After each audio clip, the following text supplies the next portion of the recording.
In this region, the principal cereal crops are millet, sorghum and maize.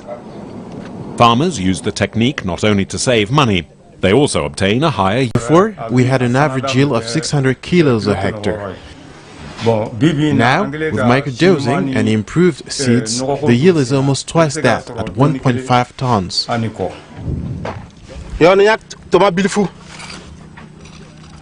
You cover the fertilizer with a bit of soil. You add your seed on top of that.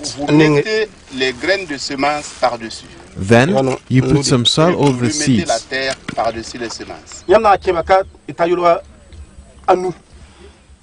To get an idea of the difference it makes, just look at the control field where the yield was 2 bags of cereal. On the plot of land, with the new technology, the yield will be 5 bags. Mali, Burkina Faso and Niger. In these 3 countries of the Sahel region, farmers cultivate their land to feed their families. Thanks to the new technique being applied at the Nangreongo Field School in Burkina Faso, there is enough food for everyone. Things have changed with microdosing.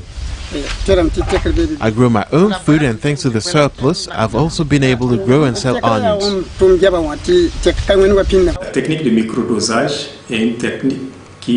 Where microdosing is used, there are also suppliers to make sure producers can obtain quality fertilizer.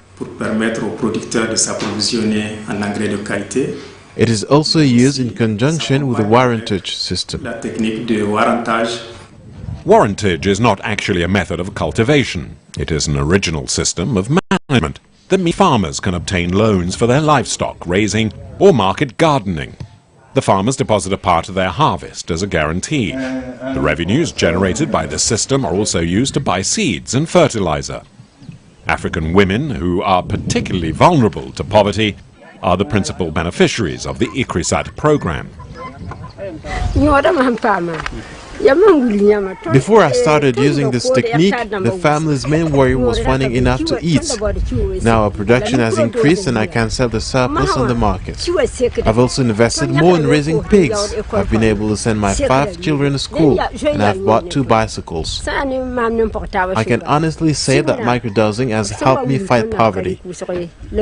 I am a model for other women in the community here, and I'm trying to teach them what I know. Other women in the villages should do what I did.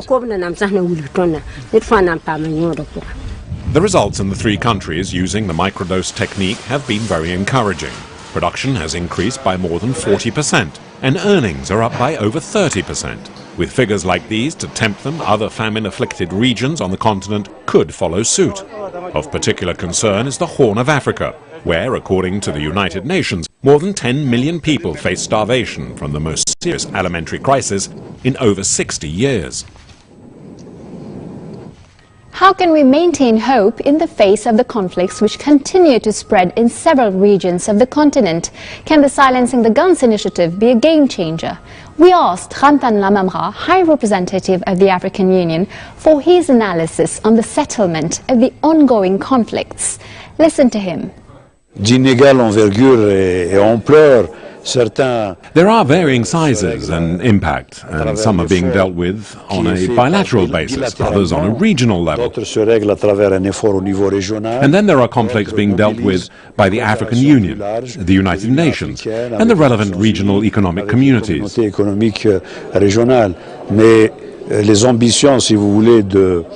But the aim of this particular program is to focus attention and efforts on tackling 3 strategic geopolitical areas in Africa, namely the Sahara-Sahel region, the Great Lakes, and the Horn of Africa.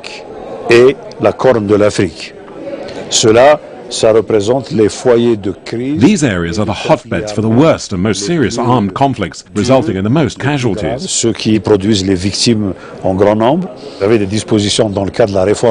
Measures have been taken within the framework of the African Union reforms to ensure that African nations make bigger contributions to the budget and the costs involved in running various operations. The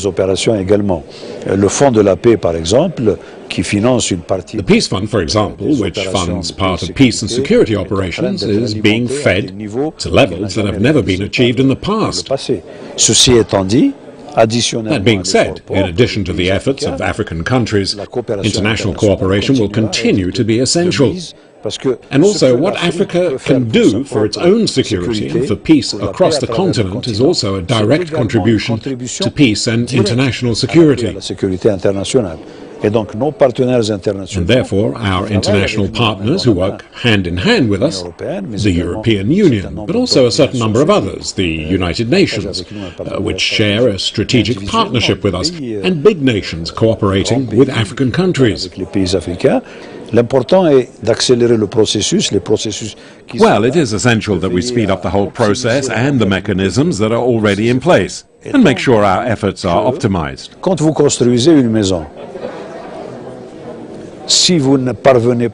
When you go about building a house, you might not hit your deadline for finishing the roof, but you do have the foundations and the walls. You haven't failed, but maybe for lack of funds or some other reason beyond your control, you have not completely finished yet. But you do have the foundations, the walls, and the determination to carry on. You are moving in the right direction. But with better coordination within the continent, as well as between the continent and international partners, we will benefit from productivity gains. The same efforts, but organized in a better way and deployed more sensibly, can produce a greater impact on the ground, in addition to this appropriation by African citizens themselves. I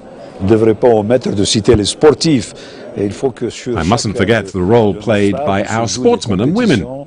In every stadium hosting competitions, followed by young people, we would like to see efforts made to promote the Silencing the Guns campaign. In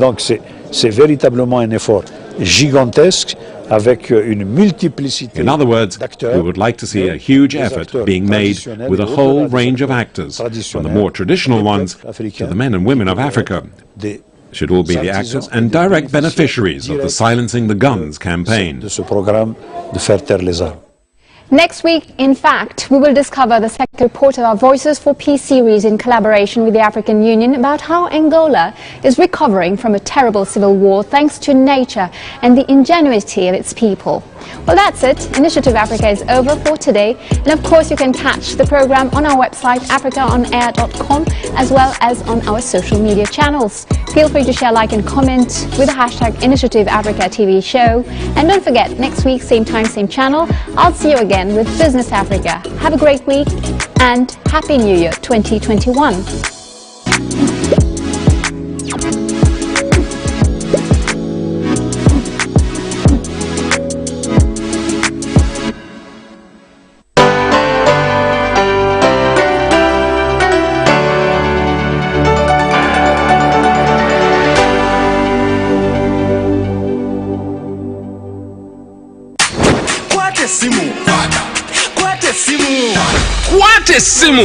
Quatesimu! For the first time in Uganda, you can pay in installments and own a smartphone instantly. Get to own the Samsung A3 Core, Samsung A01 or Samsung A11 and pay back in either daily, weekly or monthly installments for a period of a year. To check if you're eligible for the offer, dial *284*49# today. You also enjoy free 500 MB on the purchased phone every month for the entire loan repayment period. Ha! Uganda nyuma!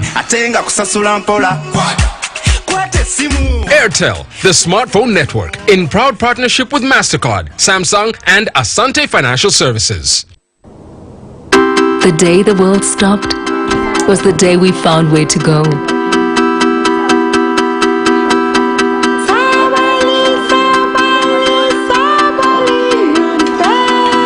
From now on, we are not going to leave anything on our plates, because we've learned to savor the moments that were always there, and they never tasted this good.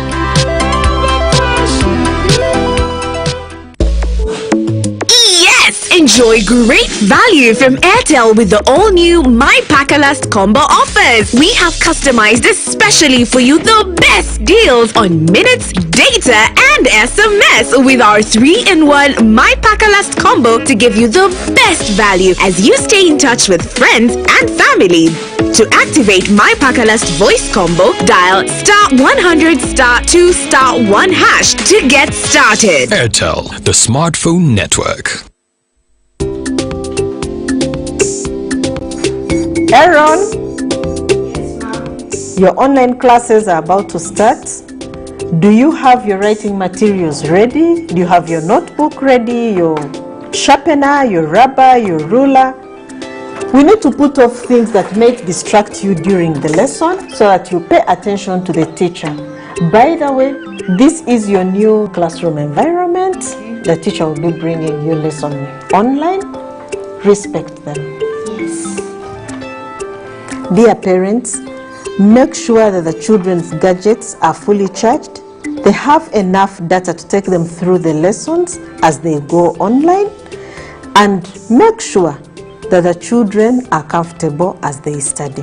Continue washing hands with soap, sanitize, keep distance and avoid crowds, and wear your masks.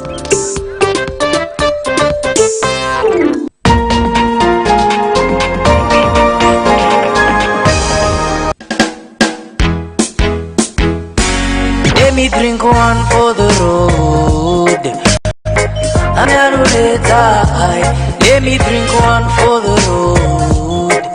Oh, Sajate Undimba. Cause you only need the light when it's burning low.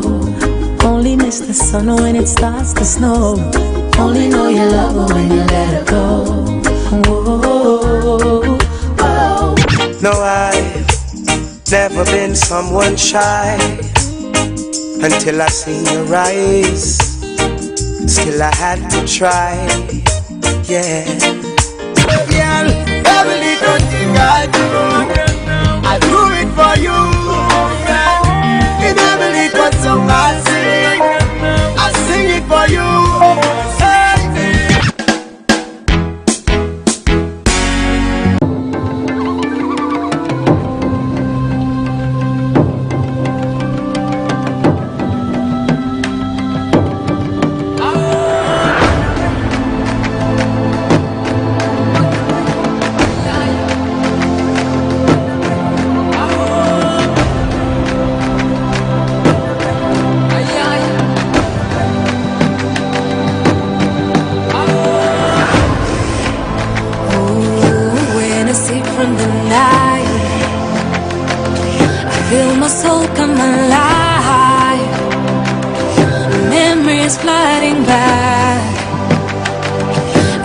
The hills of Chikese, I see the walls of Chibu, I hear the roar of the lion in me, roaming from the source of River Nile down to the falls of Lechizan. Oh, let me see Karamuja, hear the sound.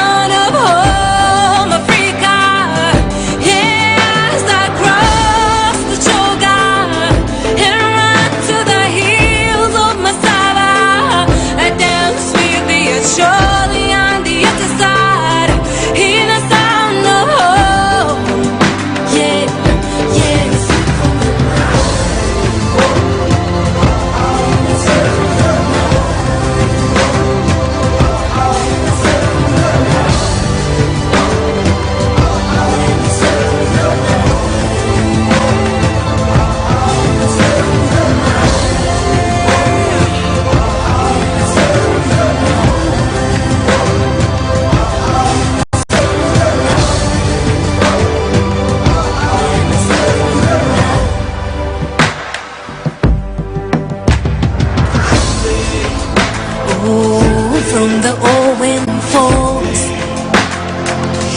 to the path of the sun, I feel the warm embrace. I give my token, I can take a smile from the heart.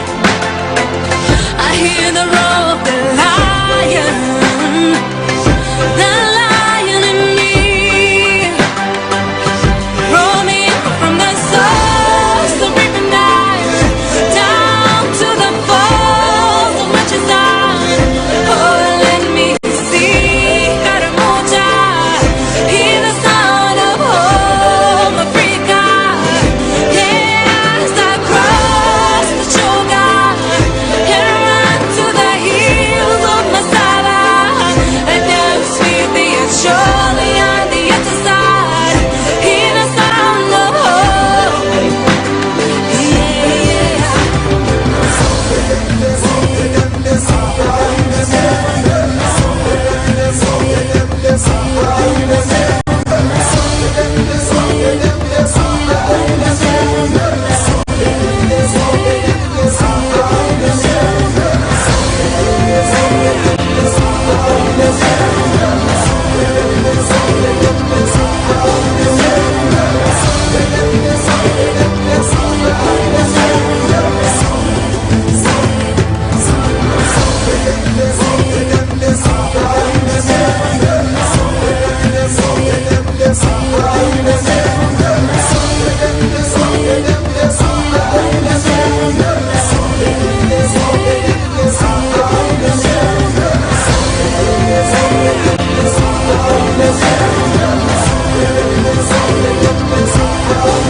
Sip from the Nile.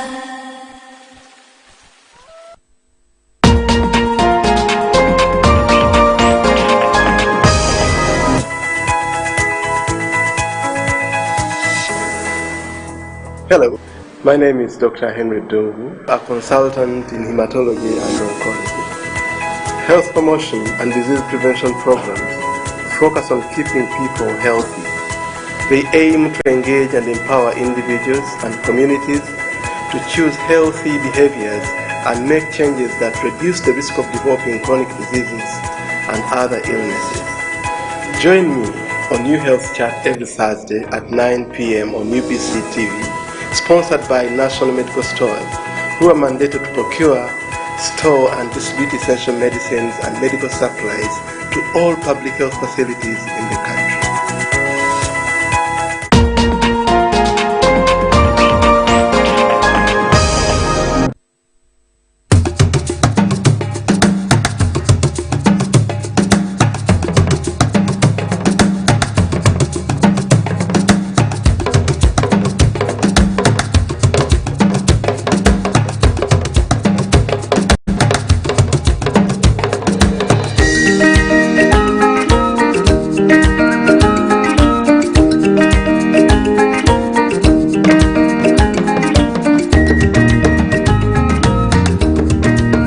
Gange pitiwa na mulwatoria era nga nimwe gwe nasoma nga gwe nasomye gwabadde gwanviri nga ngusomedde Wandegeya namaze mwaka guwedde okusoma eby'enviiri naye nga mu kusoma eby'enviiri kyekyali ekiroto kyange okuva emabega nga kyenkola ki kyenjagala naye ng'owuye disikola ki nga siwiina ati we nasomye muzeeyi n'atugamba atugenda tuwa capital atuwe n'ebikozesebwa bambi nensanyuka nnyo olwokuba tugenda kukola ki tugenda kufuna ebintu byonna nensanyuka naye bambi kale nasanyuka nnyo okufuna ekiroto kyange nekikola ki ekituukirira kuba saasoma agenda kuba azira koma mu kyamukaaga saasoma nnyo okugenda wala kati nali mbeera muno mu Kampala muno Mwasundi Kiwuli Mosiki Zone mwe nali mbeera kati nali ndi awo oyo mukyala gwe bayita na Hajati Nasanga n'ayisaawo n'ekizindaalo n'atuyitamu ng'akola ki agambako ku bantu natugamba mujja mugende musome netugenda era twasomye netwagendanga era nga tuli emmere nga tebatuyisa bubika era twasoma era nze nayiga kuba naye sikolaki sibimanyi naye nayiga kuba kati nekakasa asobola okukolaki okukikolera asobola okwebezaawo nefuna 5 nefuna omutwalo gusobola okumbezaawo nga nze n'abaana bange okusoma okwo kwenyumirizaamu wenasoma nemaliriza sente bazituwadde naye ebintu ebikozesewa ebisitaba kufuna naye sente zo twazifunye twafunye akakadde ka sente omulanga gwenkubiriza ku bawala abali awo.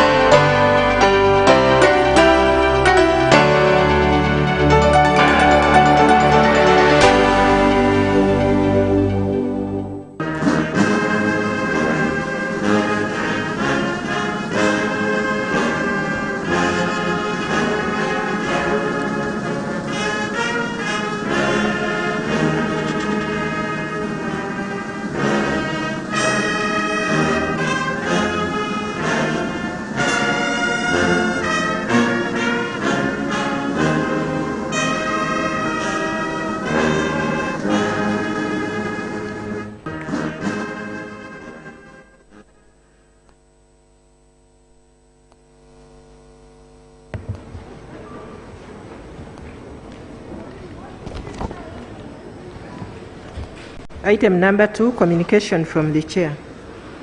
Members, welcome to this afternoon sitting. Apologize for the late start. We are carrying out consultation on our work for the rest of this week, but I'm sure we shall catch up as usual. I just have one matter to communicate, to thank the Ministry of Gender for finally producing the periodic report, the 8th and 9th periodic report to the United Nations on the Convention on the Elimination of All Forms of Discrimination Against Women. I saw a copy at the celebrations for the Women's Day. I want to encourage the Minister to come and lay it here on the table as required by the CEDAW committee so that our committee can consider it and review the report for the House. A few matters of national concern. Now, Sewungu, 2 minutes.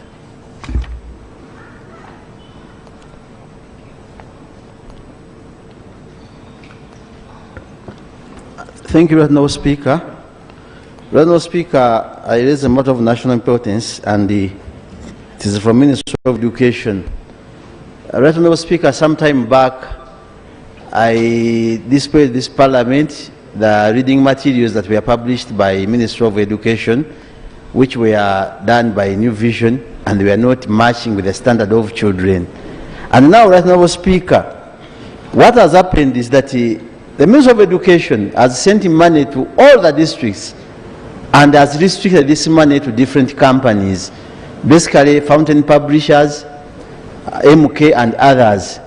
And my matter, Madam Speaker, is that if this money has been sent to Adjumani district, Kalungu district, for example, Kalungu district was given 189 million, why should that money be taken back to these companies other than using district education committees? Because all districts in this country, Madam Speaker, have organizations of head teachers, and out of them they have education committees which can sit and prepare very good work in case it is necessary for these children, basing on where they stopped before they were locked down.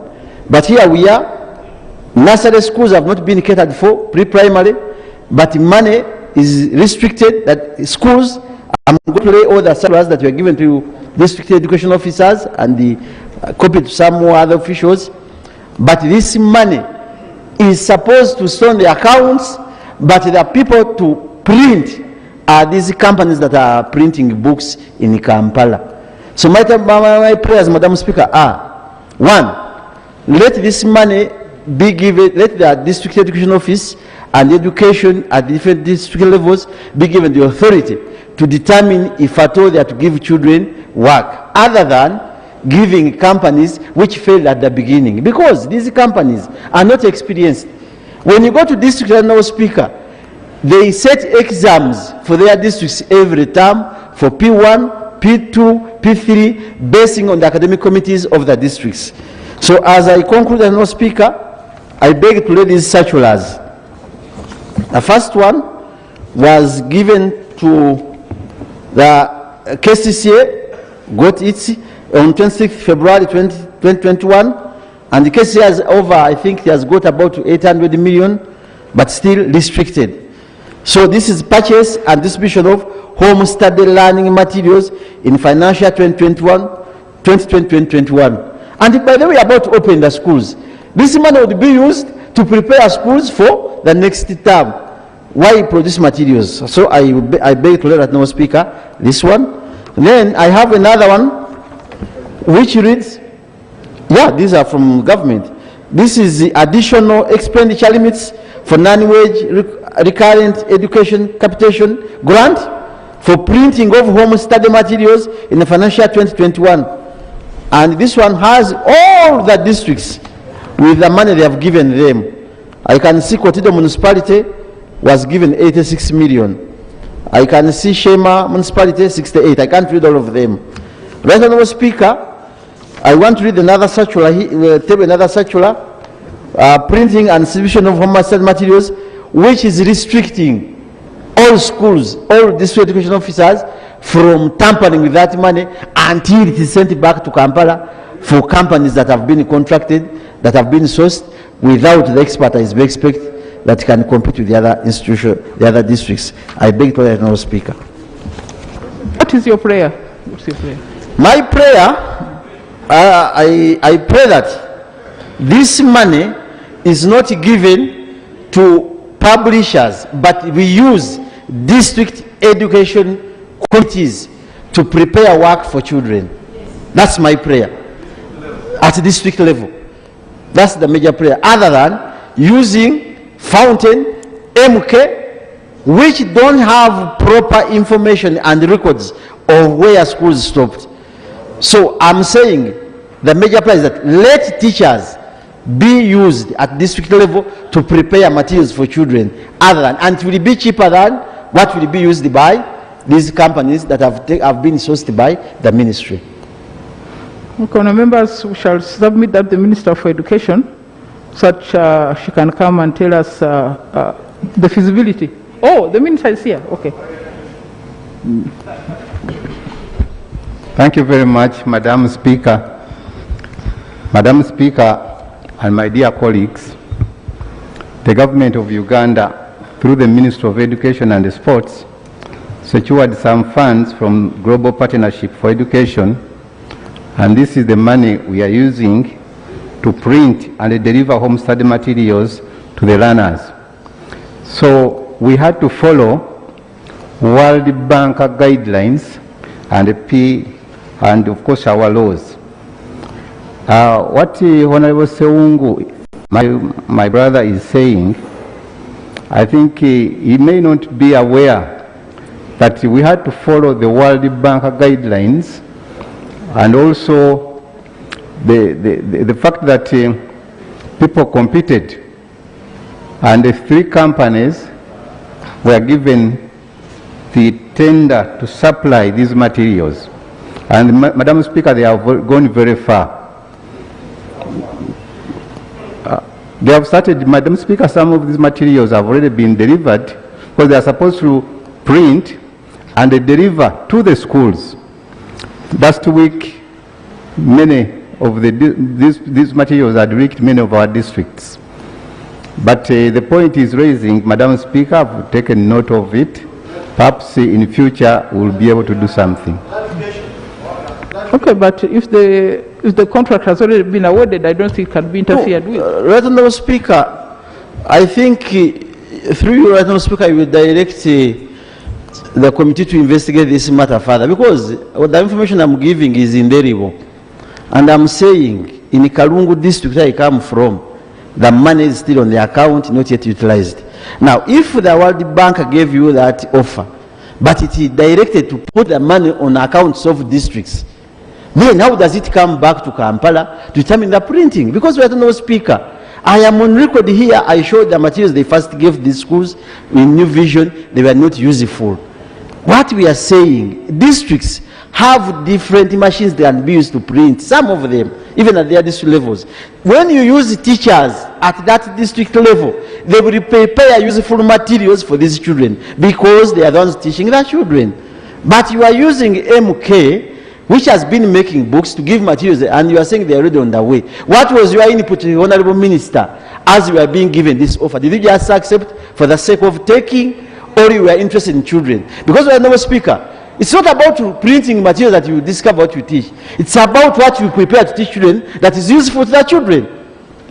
So, a scheme of work, you look at the notes you taught, the topics you taught before you concluded, what are you going to teach ahead of this topic? Then after that, you prepare work commensurate to the children. But here we are, the minister is saying that they offered us and they gave 3 companies. Who sourced them? But the circulars I've read here are not saying the same. They are not saying the same. Unless, Honourable Speaker, they want me to read them verbatim. But some of them are very long. It's the minister that determined this. And it's in their own circulars that have laid on the table. Okay, honourable members, we shall ask the Committee on Education in their oversight role to examine that issue and give us an update before we start on the budget process. Let's got malaria. No. Yes. Okay, 1, 2, 3. Right, Honourable Speaker, thank you so much. I would like to inquire from the Minister. They are printing materials for home study, but previously we all know that government targets government-aided schools, who are just about 30% of the schools in Uganda. Can the Minister clarify and tell us whether the private schools are also part of that package? Thank you so much, Honourable Speaker. The other question is Ongeto. Then, thank you, Madam Speaker, for this opportunity. One clarification I'm asking from the Minister is that if every process of identifying the persons who are supposed to print those study materials, if the process was managed from the center, what was the justification for first transferring the money on the accounts of the schools? What is the justification? Thank you. Okay. That's what I want the committee to examine. Yes, Honorable Shavi. Thank you very much, Right Honorable Speaker. Right Honorable Speaker, Honorable Sawungu raised the 2 fundamental issues. One is the quality of the materials being prepared. 2, who is doing the work. Before we even go into discussing whether it will be done at the district, whether it is going to be done at MK, the critical matter that I really feel is highly important for this House to consider and the Minister to clarify on is the fact that Honorable Sawungu is making an allegation that the materials being prepared are not right for our children. I think the Minister must come out clearly on this. Thank you very much, Madam Speaker. Honourable members, we've asked the Committee on Education to examine that complaint and report to us urgently before we go into the budget process. Honourable Kibalia, 2 minutes. Madam Speaker, may I say something small? Yes, Minister. First of all, I want to make it very clear that all these study materials will benefit all our children, both in private and public schools. A total of 34,230 materials have been prepared. 28,931 will go to primary schools and 5,300 to secondary schools.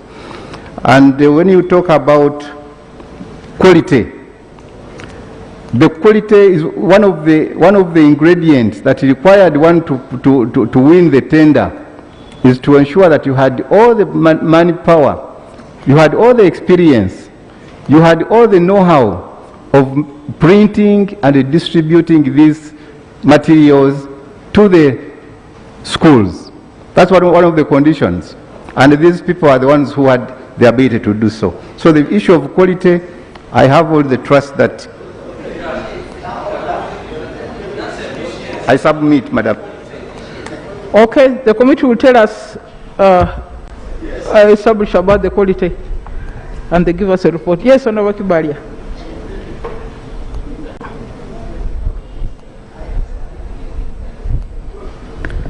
Thank you, Right Honourable Speaker. Right Honourable Speaker, the matter of national concern that I present is concerning malaria. Right Honourable Speaker, all of us here know that the leading killer disease in Uganda is malaria. Fortunately, Right Honourable Speaker, in 2018, in April, His Excellency was here to launch the Uganda Parliamentary Forum on Malaria and mass action against malaria. Right Honourable Speaker, there is a target of eradicating malaria by 2030. But Right Honourable Speaker, what is very unfortunate is that we are in the budget process, but the Parliamentary Forum on Malaria has noted that concerning the ongoing budget process, malaria has not been considered anywhere. Malaria has not been prioritized. Right Honourable Speaker, everybody knows that Uganda is third in the world as far as malaria cases are concerned. And Honourable Speaker, but ministries are prioritizing other areas, leaving malaria, which is equally causing poverty in the communities, since most of the money is going to treat these malaria cases. Right Honourable Speaker, our prayer greatly from the Uganda Parliamentary Forum on Malaria is that, one, the Minister of Finance, in line with the Minister of Health, earmarks some money. We suggested 235 billion to be ring-fenced for areas that will help eradicate malaria in Uganda, because malaria, Right Honourable Speaker, is majorly affecting the children and pregnant mothers, though it's also in cases of other people. What are your prayers? Our prayers, Right Honourable Speaker, are, one, that the Ministry of Finance and the Ministry of Health in line really come up with a budget to see that malaria is handled and prioritized. Secondly, Right Honourable Speaker, is that Ministry of Finance issues a certificate of compliance to mainstreaming areas or agencies, so that as we have the compliance for gender, equally malaria in most of these agencies and departments is respected. And lastly, Right Honourable Speaker, is that we introduce a budget tracking system, that the Permanent Secretary of Finance is in a position to know that even down at the local government in our districts, there is something that is catering for malaria, and money is earmarked and ring-fenced to make sure malaria is handled right from our sub-counties, our parishes, and our districts up to the central. That is our prayer, Right Honourable Speaker. First, on the issue of the budgeting, I think that we can incorporate some of these proposals when the policy statements come. We can put them in our reports. But I believe that the Minister of Finance has captured what is required. On developing a certificate of compliance, I think it's a bit of a process, but we can start on it and ensure that we either put in one of our rules, as we did with the certificate of gender equity. But that is a process. Honourable Muzigu.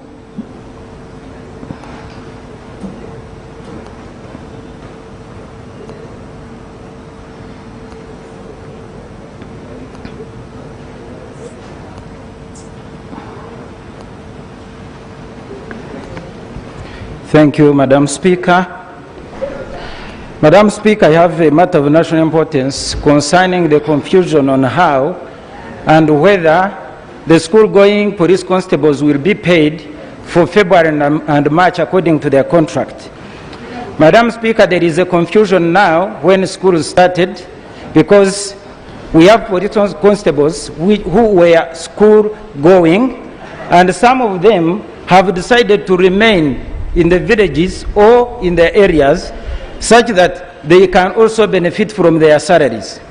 There is a problem, Madam Speaker. Their supervisors are telling them that if they go back to school, they will not get paid. And according to the contract, they were supposed to be paid up to March. Secondly, Madam Speaker, nobody knew that schools would resume during this period. So when they were being contracted, they got the contract when we didn't know when the schools were going to resume. Madam Speaker, there is another confusion they are facing. They tell them that they are going to incorporate them in police. And therefore, some of them are remaining in villages waiting to get that chance. Another problem, Madam Speaker, which they are going to face, they opened accounts such that they could be paid through those accounts. But last time when they were being paid, they were paid cash. The accounts were not paid, were not used, which means even this time, the money might go, and then the supervisors can use it in their own way, which means those who will have gone to school will not benefit, and we don't know where the money will go. So, Madam Speaker, I have two prayers. The first one is that the government comes out to clarify whether and how those police constables who have gone to school will be paid. Madam Speaker, the second. Okay, half a minute. Conclude. Thank you, Madam Speaker.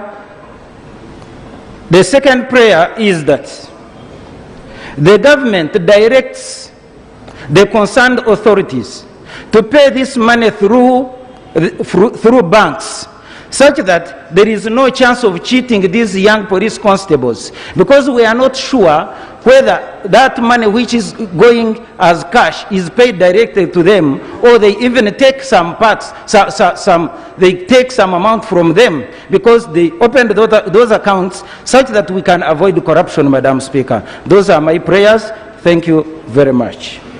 Okay, now members will ask these are under the police. We'll ask the Minister of Internal Affairs to come and update the country on the fate of the special police constables. One, whether they will continue to be paid. Two, what will happen to those who have gone to school and are no longer working as SPCs. Thank you. Now, the other questions which are here don't qualify. One of them has been asked already. We're waiting for an answer. The second one, I think we just need to follow up with the police. Can I invite Honorable Bokot or both?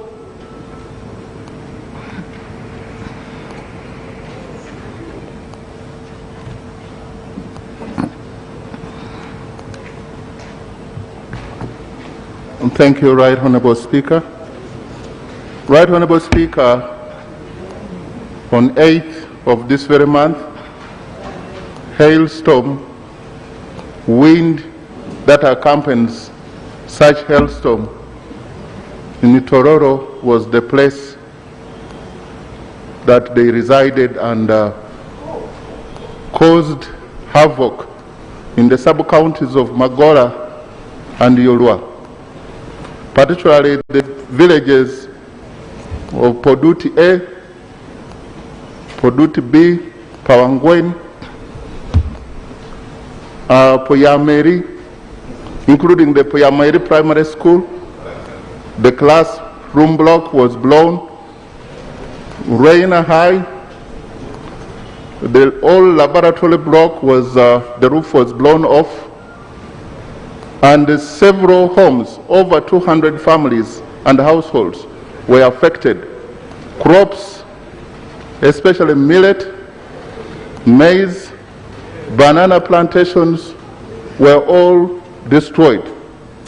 It's overwhelming to the district.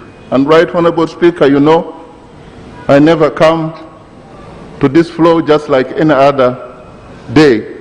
But this is a matter that has overwhelmed us as a district, as a local area. There's nothing the district can be able to do. We do request the office of the Prime Minister.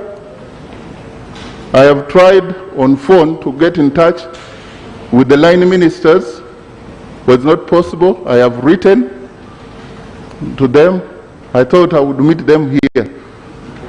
Right Honourable Speaker, the government is here. My prayer is that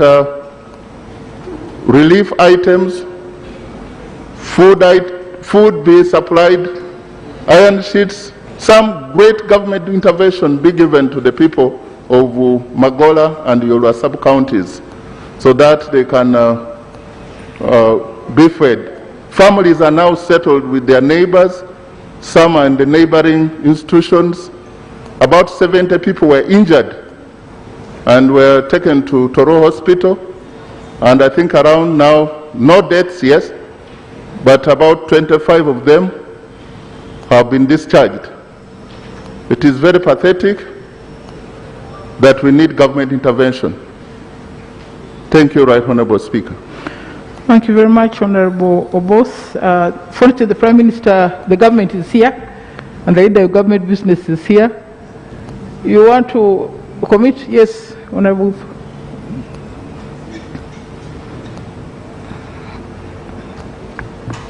Thank you very much, Right Honorable Speaker. And I want to thank Honorable Oboth for raising this important matter. Right Honorable Speaker, I watched on TV mid today, and I saw with my own eyes what Honorable Oboth was explaining here. I tried to call Honorable Hiraronek, who is in Bidibidi with a guest, and Honorable Musa Echweru is also in the field, and my apologies. But I went to the Right Honorable First Deputy Prime Minister. He called the Permanent Secretary, Mr. Dombo, to his office, and we are organizing a team to see the urgent issues that we can handle. I saw a school which was also destroyed, and I talked to the Minister of Education, Honorable Muyingo, who was coming from Entebbe, and he also promised that he will join the team, Prime Minister's office, to make sure that we handle the urgent issues first, and then we also come up with a policy in case a school is destroyed in the middle of exams and the candidates are disrupted. What do we do? So we need that policy, and I promise, Right Honorable, that we are going to work on that one. But the urgent issues to handle, the Office of the Prime Minister is organizing a team to liaise with the disaster management teams in those districts, both Tororo and Kagadi. I also watched Kagadi. They experienced the same. I beg to submit. Thank you. Let it be recorded that the Office of the Prime Minister has been informed and is undertaking action. And I hope we shall be updated next week how far they have gone. Let's go to item 3.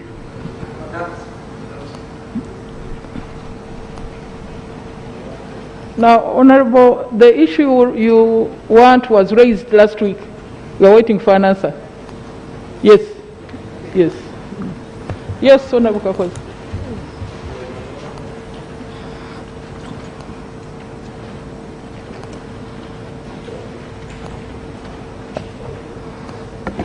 Madam Speaker, thank you for giving me this opportunity. Right Honorable Speaker, there is an intended deliberate, I call it deliberate because the conduct of members of parliament, the current and those who are coming in, are really tainting the image of parliament, the language they are using in public on the issue of speakership. The two camps, the deputy and the current speaker, they are standing in the public domain, abusing the current deputy speaker and also speaker. I think we need to restrain ourselves that as much as these camps are there, but the code of conduct, our rules are clear. These are current members, and we have a decorum. Really, it doesn't augur well for the institution of parliament. Really, as much as some of us we are living and we are in the departure lounge, but we must restrain ourselves and we stick to the rules. And what is happening in the media, Our code of conduct is clear. My prayer.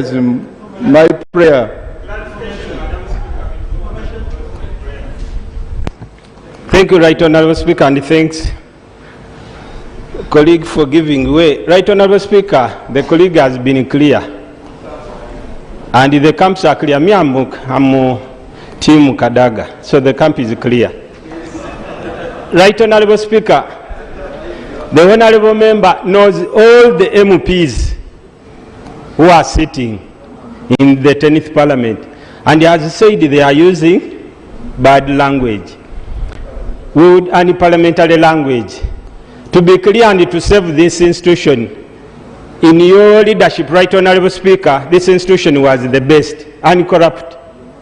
It was the best. Now, to save this institution, Right Honourable Speaker, we would request the Honourable Member to at least point out to 2 or 3 names, or all of them, so that we can know who is using unparliamentary language. Because as far as I know, the camp for Team Kadaga is not using any bad language anywhere, Right Honourable Speaker. Yes.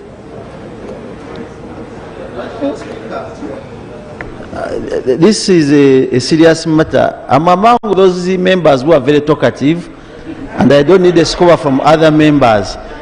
But when it comes to respect, I am Team Kadaga, obviously, and you know that one. I'm not hiding myself, and I have done that. I've always defended the Parliament, most especially when on radio.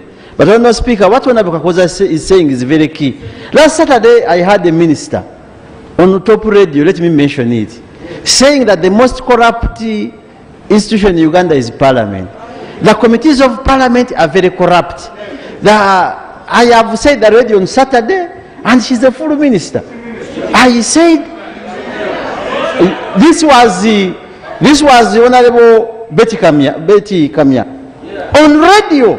And I have been seeking audience from that radio to get the full recording that there is no corrupt institution like committees of Parliament. Some who have been here for 10 years have never been reprimanded for being corrupt. I have never got a minister coming to me to convince me on any matter. And what the Honourable is saying, we are supporting, we have our WhatsApp groups. When I'm put in a group where I'm not supporting, I switch off myself, I exit. So I think this matter, Madam Speaker, is key, and we must give it a lot of attention. But I cannot fear mentioning, because some of you are fearing to mention. I have had the Chief Whip, when we were going for the NRM primaries, she said that she has been suffering from Kadaga throughout, the way she has suffered in the Parliament. It is very known. She said it on the steps, and the cameras are available. When she was supporting Honourable Namuganza for becoming the regional leader, and we were fearing to mention her. These are the people coming up. Yes, I can, but I was also giving information. So these are serious matters. Attacking the personality of the speaker is not fair. Let me finish my point. Honourable Speaker, since I was on the floor, I was very careful when I was... No. I was very careful when I was deliberating. I used a general picture of the language of everybody in the institution. I never mentioned anybody, but I don't intend to do it. But I'm saying the code of conduct of the current, even some elected members who are not sworn in. The elected members who are not sworn in, they are using a bad language because of the institution. We cannot afford to injure the institution we believe in because of we have our personal interest. All of us, we can go, but we leave the institution when it's not damaged. Madam Speaker, with your recommendation, I would like the people in the institution to gain the media and retrieve all that information, because it's a public domain. Those people must be referred to the Rules and Privileges Committee, because each member of Parliament here must treat another member of Parliament with Point decorum. of order. Thank you, Madam Speaker. Order. Right Honorable Speaker. Honorable James Kakos has been here for some good time. He knows how Parliament has been transacting the business here. If you have no evidence, if you are not in a position to substantiate, to give out names, don't bring allegations which are not substantiated. Now, the members who are watching will begin pointing at these gallant sons and daughters who are doing good work here. The generalization will not help us. Is Honorable Kakoza James in order to bring a matter of national importance which needs urgent attention without enough facts for Parliament to take action? Is he in order? Honourable members, he had just commenced and then people started giving him information. I don't know whether he wanted to say more, but let me invite the Minister for Minerals. Thank you very much, Right Honourable Speaker. Right Honourable Speaker, what has been happening in the media is something that, allow me to use the word disgusting and completely unacceptable. I have been in this Parliament, Madam Speaker, since 2011, and what is happening now is completely unprecedented. Madam Speaker, we have been electing speakers, deputy speaker, without monetizing this process. But when you look at what is going on now, you wonder whether this is going to be a transactional Parliament. Where are we heading to, Madam Speaker? Why should people use money to become speakers and deputy speakers of this Parliament? Madam Speaker, this House should not accept or allow this to go on. This is what is happening out there, Madam Speaker. It is completely unacceptable. We should have a process that is dignified. Parliament is a house where it has honorable members. The process, Madam Speaker, should be an honorable process, and the people to sit there should be people who are dignified, people who have the ability, and people whose integrity is not tainted. Madam Speaker, I'm even interested in becoming a speaker, a deputy speaker, but now without money, how can I be a speaker and a deputy speaker? Madam Speaker, let us discuss this matter.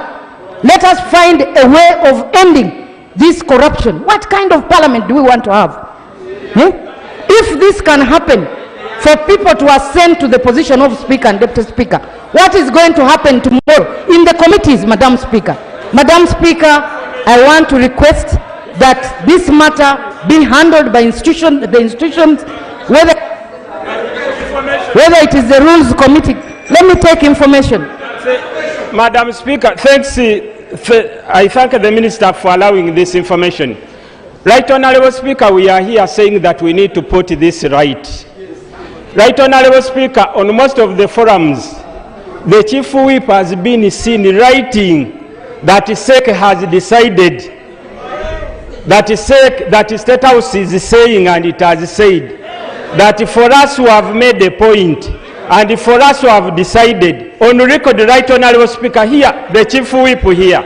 So if the Chief Whip is the one leading the other side to mislead and really taint the good reputation of Parliament, when the Speaker is voted from here, not voted from State House, not voted from elsewhere, but here. But they can't further information, right? Madam Speaker. Yeah, thank you, Right Honourable Speaker. Madam Speaker, I want to thank my colleague for giving way. This is the house of integrity that every Ugandan is looking at. But Madam Speaker, I am very disappointed. I am very disappointed when fingers point at the whip who is to be the monitor of the August House. And this brings a real shame to us and brings a shame to me as a person who is from her party. I therefore, Madam Speaker, want Madam Speaker to look in the, I really want Madam Speaker, the government chief whip who have been mentioned, to look into the cameras and deny or agree to that allegation that has been put before her. Thank you, Madam Speaker. Madam Speaker, the integrity of this House is at stake and something needs to be done urgently to end what is going on outside there. Thank you, Right Honourable Speaker. Okay. Oh, now, okay. Yeah, okay. Yes. Thank you, Right Honourable Speaker. Order, members. Yeah, thank you, Right Honourable Speaker. I would like to thank Honourable Member Order. for bringing up a very serious, I can call it allegation, Right Honourable Speaker. Right Honourable Speaker, the Honourable Member came up with a very serious matter that the House needs to look at it very critically. Right Honourable Speaker, I would like to ask Honourable Member to really try to be very clear, because we know names of people who are vying the positions of the speakerships and the deputy speakers. Right Honourable Speaker, it's quite simple if members of parliament are trying to bribe fellow members of parliament to vote for them for the position. Can Honourable Member be clear and tell us who are those candidates who are bribing members of parliament to vote for them in the position of Right Honourable Speaker? Right Honourable Speaker, we need to bring those candidates into shame. We need to mention their names, mention the camps, so that we really disown them. Right Honourable Speaker, I beg to ask Honourable Member. Yes. Proceed, dear Right Honourable Speaker. Thank you, Right Honourable Speaker. Right Honourable Speaker, I'm wondering whether it is proper for us to sit in this House and start discussing these matters when the whole of Uganda is watching. I'm wondering whether it would not be proper to have an in-house meeting where we can iron out all these issues without being in the glare of the cameras, with accusations and counter-accusations without evidence. Right Honourable Speaker, I beg to move. Order. Madam Speaker, thank you so much. Thank you so much, Right Honourable Speaker. Right Honourable Speaker, I want to declare that my interest, I'm Team Kadaga, but I have not participated, I have not benefited from any monies that are moving around, and I have not been invited to any meeting that is giving out money. But Madam Speaker, the Honourable Minister that is raising this matter, Honourable Sarah Pendi, is known to tell the truth. She's always saying facts, and I don't want us to leave her matter unattended to. Madam Speaker, by the end of this session, we should revisit our rules, and we put in rules and ensure that our rules do not allow solicitation of that nature, if we can go by what Honourable Sarah Pendi has indicated. And our Chief Whip, Government Chief Whip, I beg your pardon, the Chief Whip of NRM, these matters should not just go like that. We know you're exiting Parliament, but we don't want you to leave this Parliament disjointed. It's an institution of government which we all cherish, and where you've served for a very long period of time. You can come up and beg for forgiveness to the members and guide them properly on how to do this that you've done for the last 25 years. Thank you very much, Right Honourable Speaker. Okay. Thank you so much, Right Honourable Speaker. Right Honourable Speaker, it's true what is trending on social media.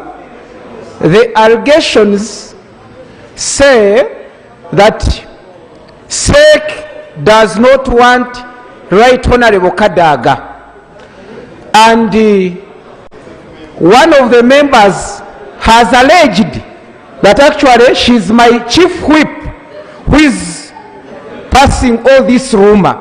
So, Right Honourable Speaker, May I have a question that I'm posing to you? Is it true that actually SEC does not want you when we are supporting you? Is it true, Right Honorable Speaker? Procedure, Right Honorable Speaker, procedure. Madam Speaker. Right Honorable Speaker. Thank you very Right much. Honorable Speaker. Thank you very much. Thank you very much, Right Honorable Speaker. Right Honorable Speaker, listening to the submissions of colleagues here, the Honorable Saro Pendi, the Honorable James Kakoza and the others, under the penal code, Right Honorable Speaker, there is an offense called misprision of treason. Misprision of treason. If you get to know about a treasonable act and you keep quiet, it is an offense. I want to plead to colleagues who are seized with information of people who are conducting themselves in a manner incompatible with their status. Don't ask me which team I am. I'm very clear, I'm Team Kadaga. People who are conducting themselves in a manner incompatible with their status as members of parliament. Right Honorable Speaker, the rules of procedure of this parliament are very clear. I sit on the rules committee. Right Honorable Speaker, whoever has information in that direction would do us a lot of good to provide that information. If they are scared of doing it openly on the floor, they could pass that information either to the Speaker quietly or to the chairperson of the Rules Committee so that the matter is investigated to its logical conclusion. What, Mr. Honorable Speaker, we should not allow is people coming on the floor and make statements and they go away with those statements. That would be misprision of treason. I am happy with the colleague who have mentioned the names. Right Honorable Speaker. Finally, Right Honorable Speaker, whether SEC wants who or who, the decision on who becomes the Speaker of this House will come from this House. It will not come from Chankwanzi, it will not come from State House. And Right Honorable Speaker, I want to put you on notice, regardless of the decision of SEC, you must be on the ballot paper here. It should be us to decide. And I hear there are machinations elsewhere. Where do you leave us who don't sit in SEC, who don't belong to your caucus, and yet we think you can serve this country? So the decision will be decided here, not in SEC, and anybody who thinks is going to use SEC to bulldoze the Speaker, SEC does not superimpose ideas on Parliament. And I don't think any of us should accept to go that direction. It is true, we are in a multi-party democracy, but somebody to be a Speaker becomes a Speaker for all of us, does not become a Speaker for NRM. So I think your discussions in SEC can be pedestrian discussions, can be corridor whispers. They will not bind this House. And we are prepared to resolve this matter here, Right Honorable Speaker. Now, Right Honorable Speaker, my name has been mentioned so many times, and I actually enjoyed the open methods of work because this is what we follow in NRM. And I want to thank colleagues who have mentioned my name. I must speak the truth. I belong to one of the WhatsApp groups. We named it 317. I am the chair of the NRM caucus, and that position makes me a member of the Central Executive Committee of the National Resistance Movement. I attended SEC when we were handling the candidates who had contested at that time for Speaker and Deputy Speaker.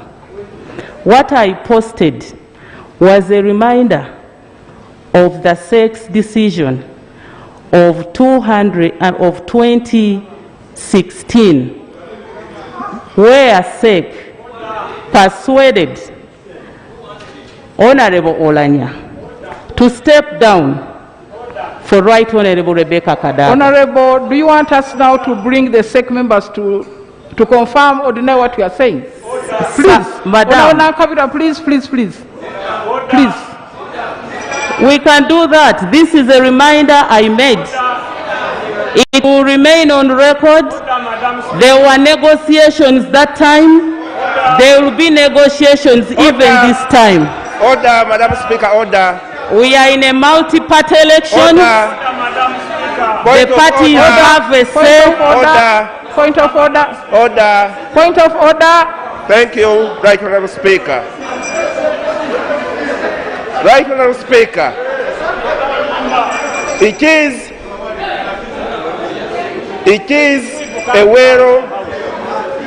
a well-known principle in law of natural justice that whoever is complained against must be given a right to be heard. Right Honourable Speaker, is the Honourable Nankabirwa in order to bring issues of SEC in this House, well aware that SEC is composed of so many members, most of whom are not members of this Parliament, but she wants to assert something that she says or alleges that was said in SEC without giving the other SEC members an opportunity to come to this House and confirm or deny her allegation. Is she in order, Madam Speaker? Honour members, she's out of order. Yes, honour members. Honourable Nankabirwa does not speak for the Central Executive Committee. No, she's not the spokesperson of the Central Executive Committee. Further, I don't think the Central Executive Committee has a right to bind a future parliament before even they are elected. That's undemocratic, totally undemocratic. Stop talking about SEC here. We are talking about issues of the House. Not SEC, not SEC. We are talking about the issue of the House. Secondly, the Central Executive Committee last sat in the primaries. Procedure. That's the last time it sat. So stop the issues of SEC here. Now, honour members, I just want to say one or two things. That yes, you have talked about amending the rules, but I think we must also find a way of involving the people who are not even in this House, who are expecting to come, but they're already in the fray, taking sides, insulting people. They have not yet sworn in, but they are busy with the encouragement of some members in this community. The second one is that the campaign of the Speaker has been vulgarized. T-shirts, procedure. Booklets. Please, procedure, Madam Speaker. Please. Procedure. Honour members, the campaign of the Speaker has been vulgarized. Procedure, Madam Speaker. Procedure. The printing of T-shirts. Madam Speaker, the procedure. The printing of tablets, the printing of books, the printing of pens. Procedure, Madam Please, Speaker. Honourable Semuji, hold on. Please, hold on. That is not the way the Speaker's campaign is conducted. Those who have been here know that we never print T-shirts, we don't print posters, we don't print pens. All this is not done in the Speaker's campaign. That's why I'm saying it has been vulgarized. Very much, Madam Speaker. The procedure issue I am raising, Madam Speaker.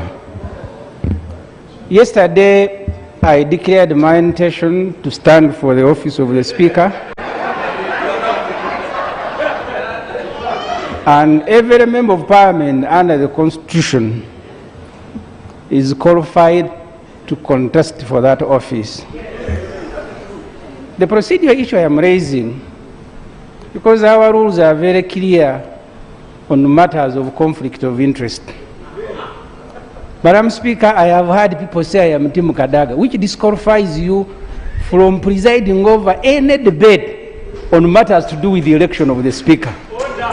Because doing so means that you are using the platform of Parliament to disadvantage some of us who have also declared their intentions.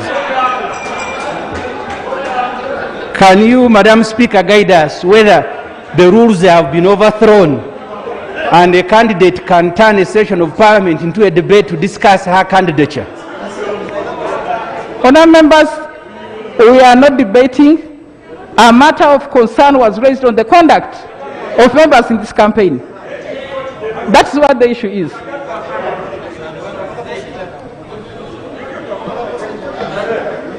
Thank you, Right Honourable Speaker. Right Honourable Speaker, I have seen this Parliament make very, very serious decisions impacting this country. Among the decisions we have made are decisions to do with constitutional amendments. This Parliament has ever amended the Constitution to allow for the removal of term limits.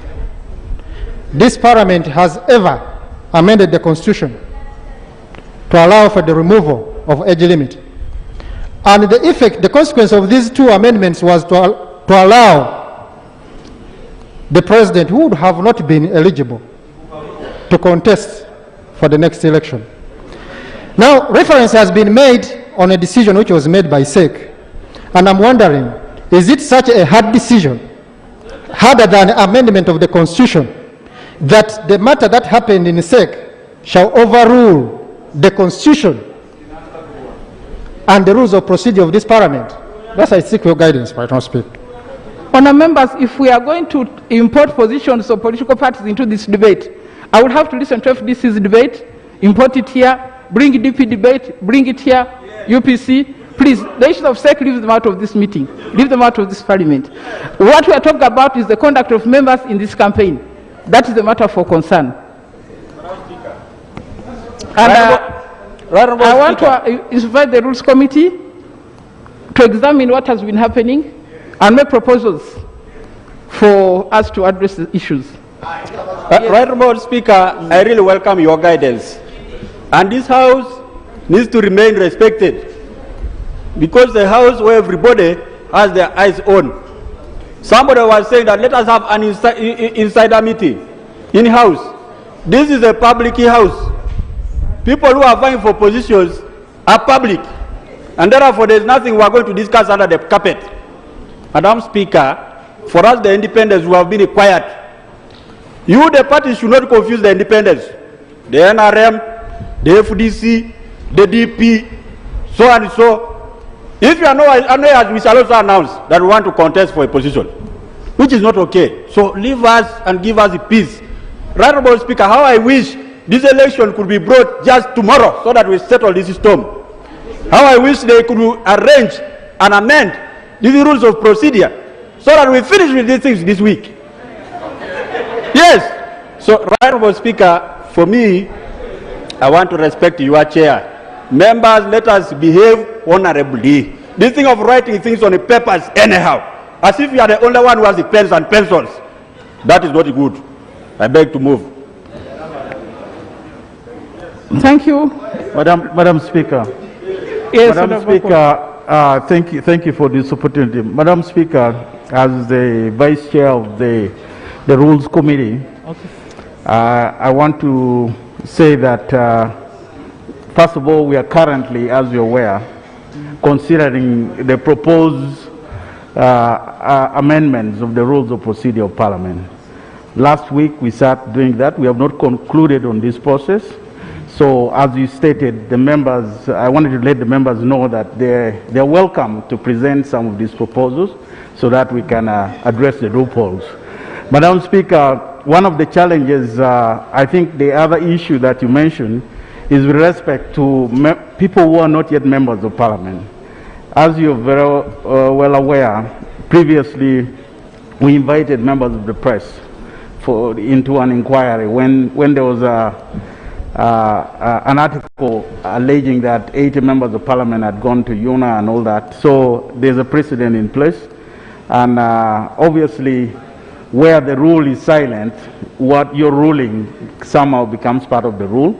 So I wanted members to know that. But more importantly, Madam Speaker, one of the challenges we have as the Rules Committee that has almost rendered us to be a toothless bulldog in a way is that even when we see things in the press out there, if we don't, our rule only allows us to look into a matter by the order of the House. And that is a challenge for us. When the House does not pronounce, if members don't bring up names, if the matters are not referred to us, in many cases, we are rendered to become spectators. And I implore members that when we bring these proposals in the House, as we have done before, please support us to close these loopholes. Thank you. Thank you, Honorable Chair. Let's go to item 3. 3.1. Item number 3, statements by ministers. 3.1 on the presidential initiative on wealth and job creation.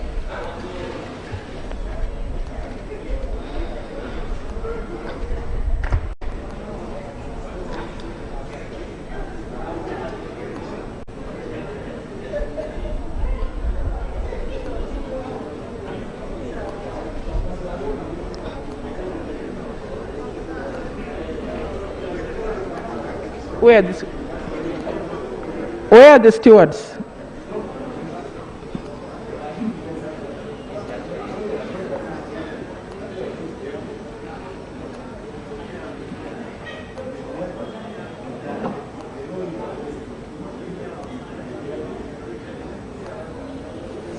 Speaker, my team is not ready on item number 7, the Administrator General's.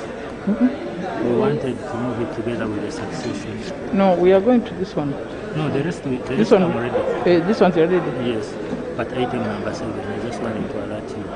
No, but I think we shall just do because I don't know how long the report this one is. They are small. They are small reports. They are all so, small. Okay. Yes, it's just You know, like there was the a other view one. that we receive all the reports, but then still committee stages are have to separate it. Madam Speaker, this is a statement on the presidential initiative on wealth and job creation, referred to as EMIOGA, as requested by you and the House, Madam Speaker. Right Honourable Speaker, on the 5th sitting of the second meeting of the 5th session of Parliament, an issue was raised by Honourable Gaffa Mwatekama on the alleged difficulty and lack of clarity on accessing EMIOGA funds by a number of registered groups. The Right Honourable Speaker and Honourable Members, you also recall that on the 15th of September 2020, we did present a paper, a comprehensive one, to this August House on this program. We therefore wish to update you on how far we have gone in terms of implementation. I wish to reiterate the objective of this program is to facilitate the transformation of the 68.9% households who are stuck in subsistence farming towards the money economy and market-oriented production. This is in line with NRM government's agenda of social transformation for our country. To that end, Cabinet in August 2019 approved the implementation of presidential initiative on wealth and job creation and directed the Minister of Finance to spearhead this initiative. We have found that the concept of a EMIOGA program has been widely misunderstood and often misinterpreted. The EMIOGA program is scaling up government support towards empowering low-income earners through the establishment of revolving funds called EMIOGA circles around selected enterprises at a constituency level, with operations at the parish level, parish-based groups. The program is directly linking savings mobilization to production, which has not been the case with similar programs in the past. To this end, Cabinet identified the following 18 enterprises and special interest groups benefit from this program. And this was to be on a pilot basis. Number 1, the groups of border. Number 2, women entrepreneurs. Number 3, carpenters. Number 4, saloon operators. Number 5, tax operators. Number 6, restaurant owners. Number 7, welders. Number 8, market vendors. Number 9, youth leaders. Number 10, persons with disabilities. Number 11, produce dealers. Number 12, mechanics. 13, tailors. 14, journalists. Then performing arts as number 15, veterans and number 16, fishermen, and elected local leaders. These were the 18 groups that were identified by Cabinet and to be implemented as a pilot. Madam Speaker, through this program, we are demonstrating to our people. I think the system is set for 2 minutes. If you can. 10 minutes? Okay, thank you. 10. We are demonstrating to our people that there is already wealth within their means if they work together and adopt the savings culture. I will use an example to further explain the Myoga concept. If you take a constituency with 600 border riders and only 500 of them agree to join the program and come together to form 17 best parishes which subscribe to the constituency border Omwoga.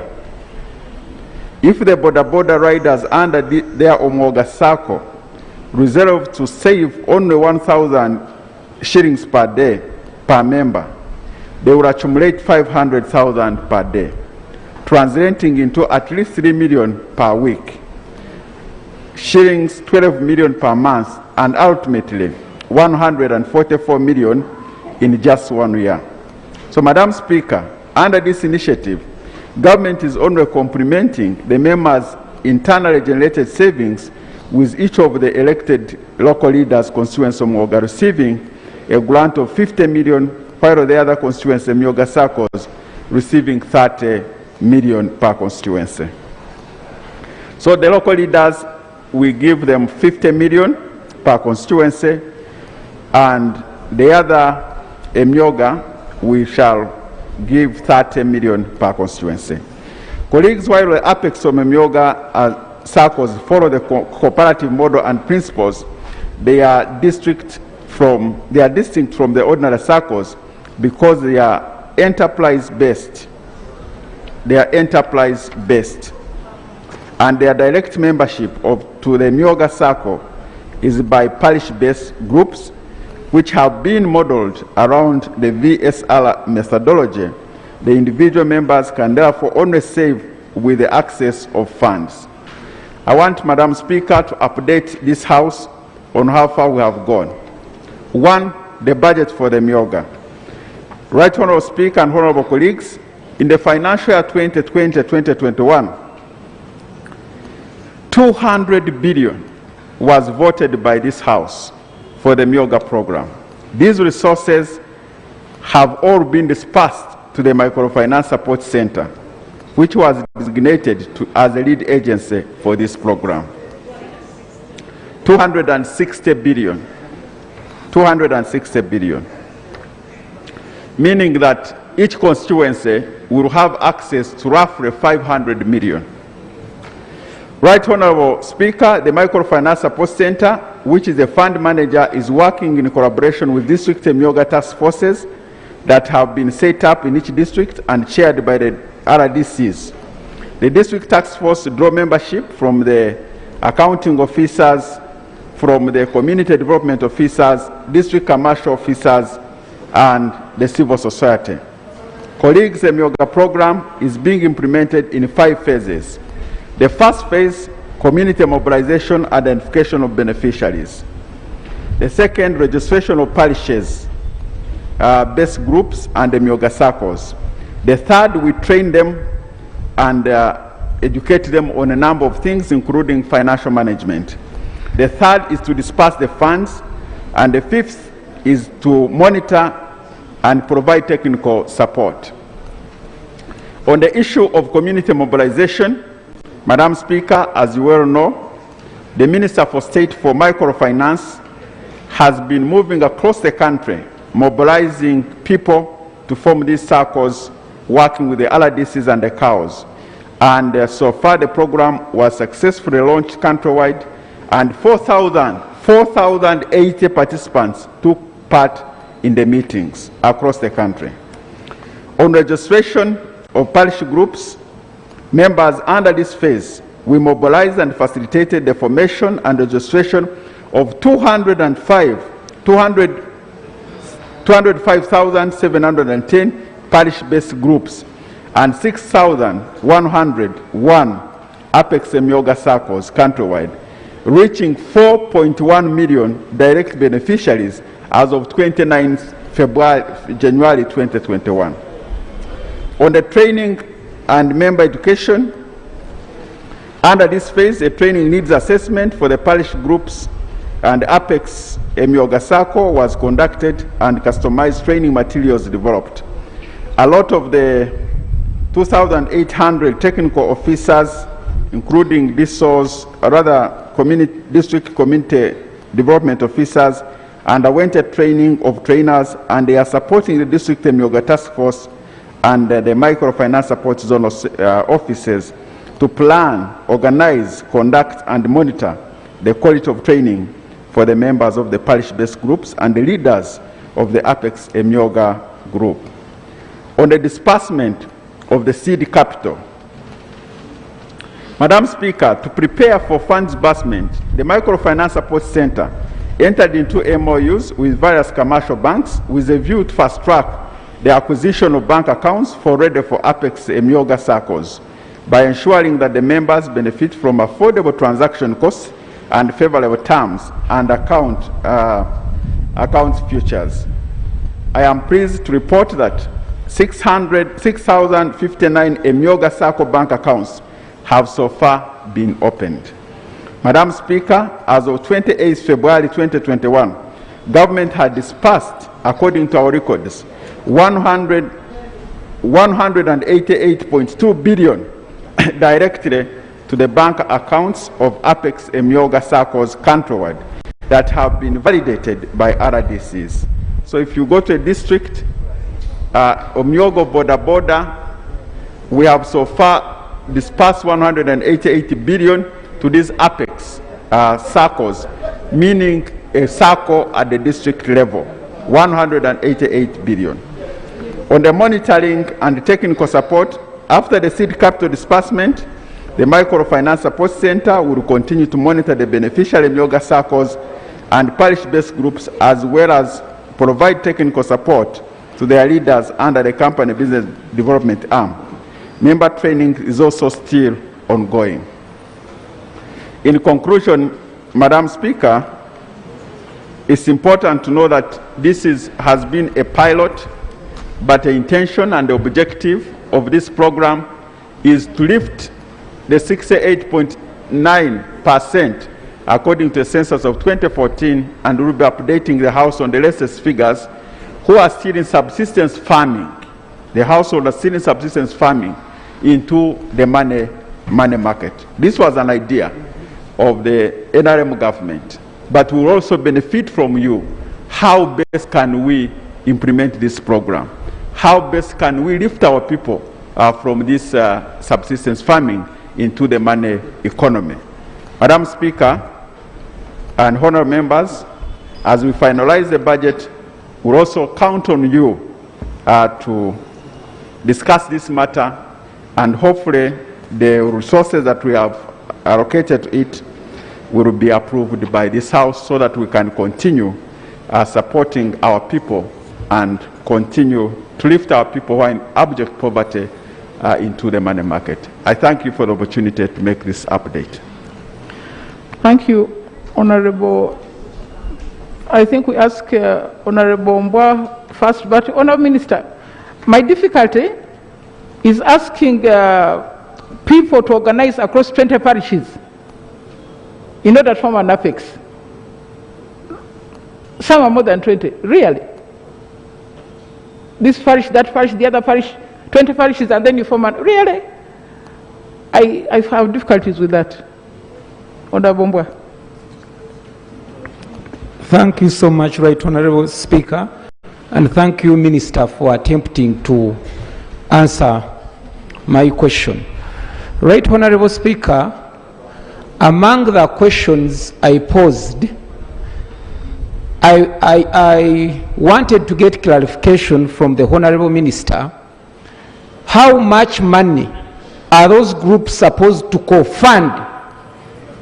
Because people have sold their goats, people have sold their pigs, and all animals and even their plots of land, hoping that they are going to get a lot of money. So, because they are told to save a lot of money in order to access the money for Myoga. And again, Right Honorable Speaker, another question is, if your intention is to get people out of poverty and you know that they are real poor, but you are telling them to co-fund, to save, what are they saving if you know that they are poor? Which means even the poorest person in that village is not going to access that money because he has nothing even to save. So, okay, information.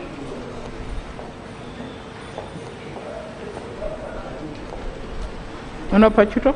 Thank you. Thank you, Right Honorable Speaker. A SACCO in full means savings and credit cooperative societies. Therefore, the information I want to give to Honorable Mbwa is that to be a member of a SACCO, you must have bought shares, you must save. So honestly, they have to save. Thank you. Thank you so much, comrade, for your information. First and foremost, Right Honorable Speaker and honorable members, in our villages, in our constituencies, we've been having SACCOs. They've been there. But why is it that if they had the capacity of saving, they did not join those SACCOs? I thought the government had brought something different that must benefit our poor people. And lastly, Right Honorable Speaker, I expected to hear from the minister. Instead of telling us that they've already sent more than 100 billion, I wish he came with a specific amount of money. In Mubende, we sent this one. In Bushenyi, there was this. And these groups have benefited from this money. Otherwise, money is not there. Money is in words. They are hoodwinking Ugandans. I thank you, Right Honorable Speaker.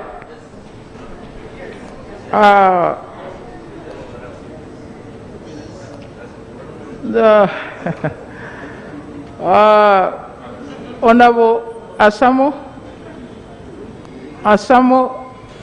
that's Akurut. We go to Gomba. Okay, 1, 2, 3. 2 minutes each, please. Then I come. You're also many.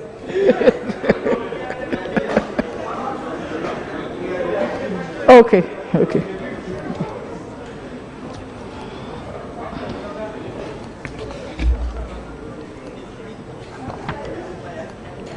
Asamo, Akurut, Honorable Sengo, Jova. We go to Honorable Muhumuza. Musana, is that Eric? Okay. Kefa, then I come this side. Okay, thank you, Right Honorable Speaker. Right Honorable Speaker, when this program was conceived, we're very happy, especially as we represent the poor of the poorest. But it is really interesting to find that the program seems not to be getting to its intended objective. Madam Speaker, right from the name, our people ask us in eastern Uganda, in northern, what is a Myoga? And we don't know what to tell them. We are struggling.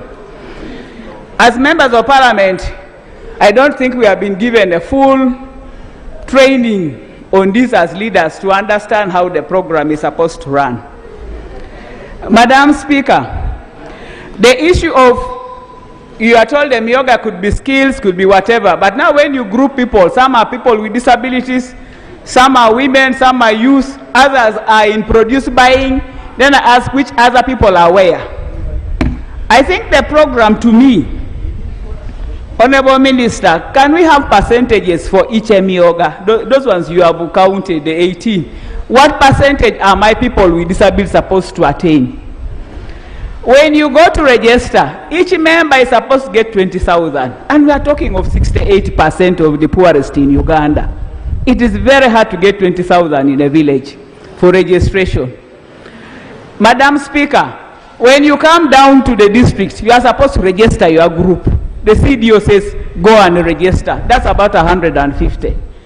I think the implementation and the follow-up is very weak, and our people are being destroyed. There is a group which say they used some money, but they got very little money into the account. And I think whereas we talk of big amounts being given here, what reaches the groups is very minute. And I think as a government, before this money is taken as a political thank you, we need to investigate before we kill this good program. Madam Speaker, the other thing I want to bring to the attention of the minister, this is a constituency fund. We members of parliament who represent regions, we seem not to be even taken care of, and yet our people are beneficiaries in the program. We need to understand, how do we enter into this Emioga? How do we as regional members of parliament or national members of parliament become part of the program? And I think the RDC's offices are beginning to take the program to be political. And I want really to say this one. We should be supporting all the people. And that was the idea of this program when we discussed it earlier.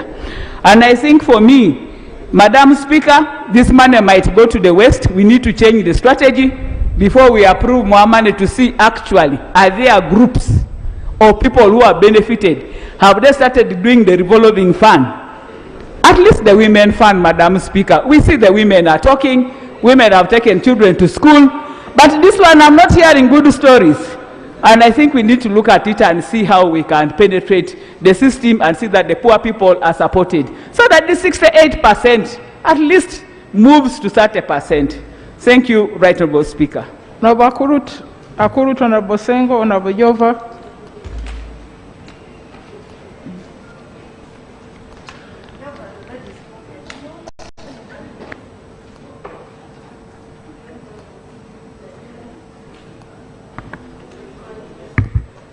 Thank you, Right Honourable Speaker. Right Honourable Speaker, I would like to thank the Minister also for this report on Emioga.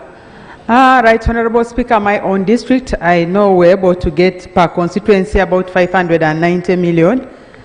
But I want to tell you that since they are disbursing these funds to the Apex group, the associations are formed at parish level, but when it comes to receiving the funding, they get it at the, almost at the sub-county level, or that Apex, of all the borders in the district, of all the restaurant operators in the district. At the end of the day, they don't get anything which is substantial. I wish the implementers of this project had taken into consideration the recommendations that were made, because it was piloted under Kasanda. I think it was a Kasanda model, where we said, other than disbursing this to just the 18 different groups, the borders, the saloon operators, the vendors, and the rest of it all, we would have looked at disbursing this at the parish level. Then we would have realized the impact of it. Honestly, we have had these groups being formed. They are asked to pay and to buy shares. But at the end of the day, they are getting 30 million.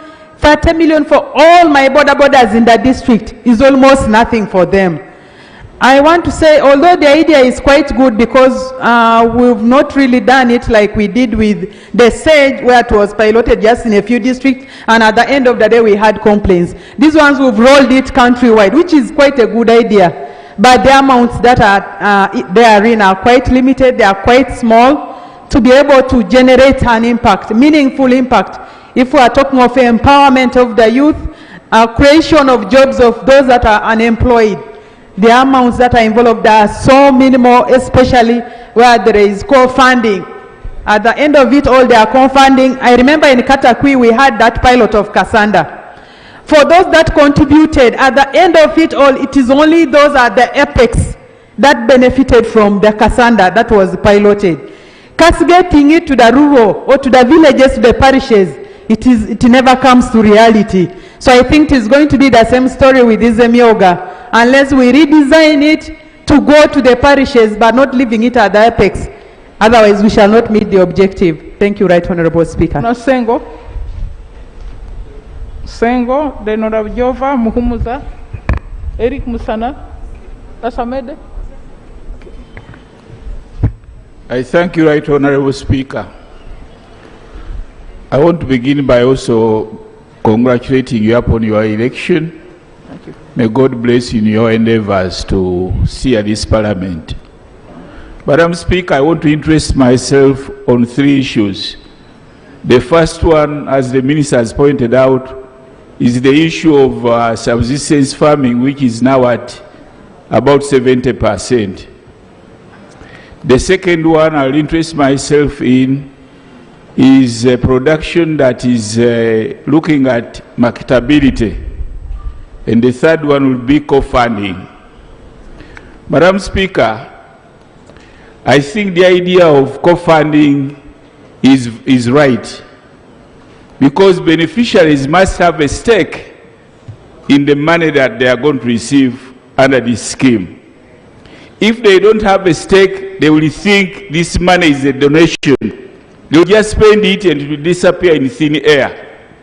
So the idea of co-funding has to be there for beneficiaries to have a stake in the whole arrangement.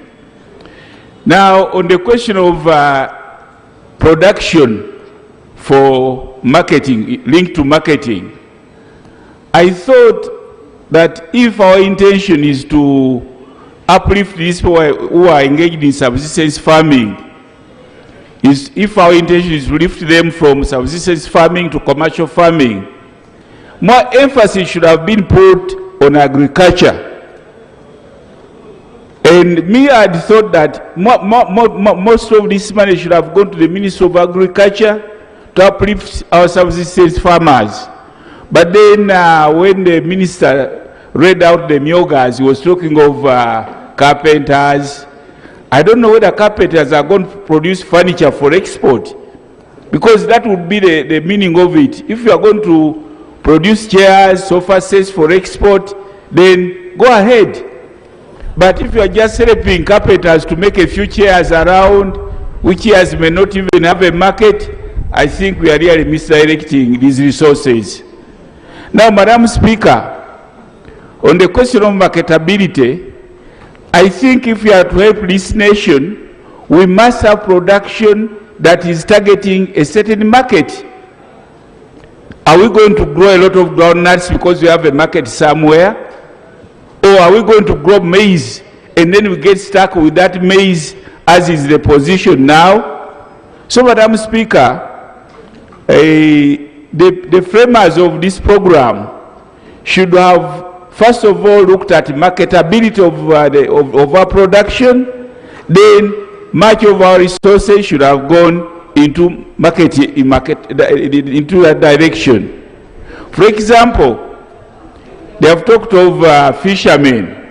That is okay if you put a lot of money into fishing, because we have a market for fish overseas. So, Madam Speaker, I would request that we go back to the drawing board and channel our resources, those areas that will help our people to come up, that will help this nation to add more foreign exchange and be able to move forward. I thank you, Madam Speaker. Honorable Jova, then after that, Honorable Mutevi is on Zoom before Honorable Muhumuza.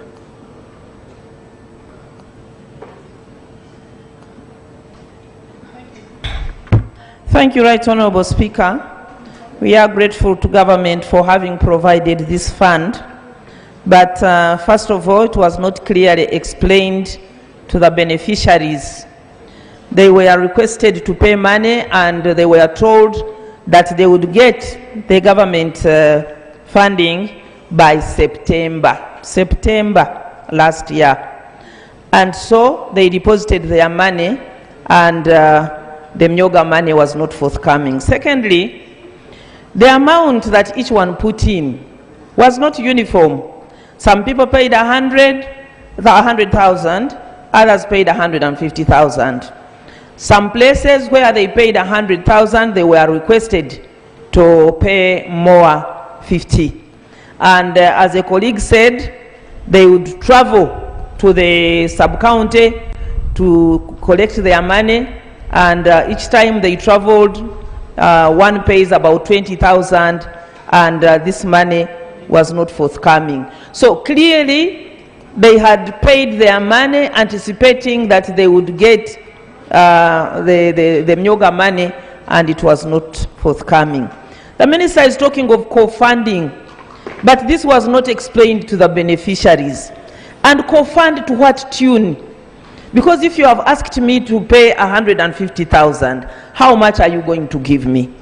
In most cases, as we have seen, the groups of borders, the produce sellers and the farmers, even the youths, there are so many groups. Each constituency was getting 600 million, and the groups are, the Myogas are 20. So, as the minister has said, it was only 30 million. So you can imagine the groups of people who formed, and all of them were looking at the 30 million. So clearly, people put in more money. Releasing this money, release it at a go. People paid at a go. You have the money, your government, you have collected money from people. Release it at a go so that people know what to do. Then also, in the circles that we have, people put their money in the circle, and at any time they can go and borrow money and use it and return it. But this one, people paid their money and it is lying there, and they are not getting out what they expected. So as a colleague said, this program was ill thought out. We need to go back to the drawing board. We need to educate people, because it was the RDCs who were in charge of rolling out this program and teaching people. And clearly, information was lacking. So can we give out the correct information? Can we organize people better, because we have their money expected? Otherwise, the 30 million or the 600 million per constituency is very little. That's why we needed to focus on key sectors that are productive sectors that can easily bring back the money. Thank you. Honorable Mutebi on Zoom, followed by Honorable Muhumuza. Thank you, Right Honorable Speaker, for the opportunity that you've given me to contribute to this subject. Right Honorable Speaker, through you, I want the Minister to capture some facts or misconceptions about this program. One, there is a misconception that this money was political, and some politicians have gone around telling people just to use the money for consumption spending. That misconception should be broken. Two, there is a problem within the configuration of the apex at which people have to apply for this money. When you look at the government contribution of 30 million at the apex and the number of groups that are involved, by the time they get to the apex, you find that money quite little for those groups, yet the misconception they have is that they should apply for that money at once, and all the groups expect to receive that money. We should therefore pick a lesson from the previous monies that have been improperly utilized, like the Ntandukwa, and government should move very, very fast to prepare the people to effectively utilize this money without causing a loss of all these public funds. Otherwise, the idea that was conceived of having this program based on enterprises is one of the best which would take up if our people are properly, are prepared well to handle this money. Otherwise, the money may be wasted if these misconceptions are not overcome. Thank you, Right Honorable Speaker. Honorable Muhumuza, then Eric Musana, Kaifa, then I get members on this side. Thank you, Madam Speaker, for the opportunity. Madam Speaker, this program, on the surface of it, is a good one, and the idea behind the thinking is also good if we could put the operation better. The first issue with me is the unfair sharing of the money equally to the different Emyoga. In my constituency, for instance, we have so many groups at parish level of market vendors, in hundreds, and they are given 30 million shillings at the apex level. But we have very few, less than 20 people forming the apex of, for instance, journalists. They are not more than 20. And they are also given 30 million shillings. Now you can imagine an apex group of 20 people have 30 million, but you also have over 3,000 people under the apex circle of market vendors also getting 30 million shillings. So at operational level, Madam Speaker, there is a challenge there. We need to be fair depending on how many people constitute one apex circle under that category. Madam Speaker, I also want clarification from the Minister. In the statement, I'm seeing 18 Emyoga, the list is 18, but in my constituency and district, we have 19. I want to be sure that the 19th in my constituency is also properly there, the one of private teachers, because for us we have constituted it.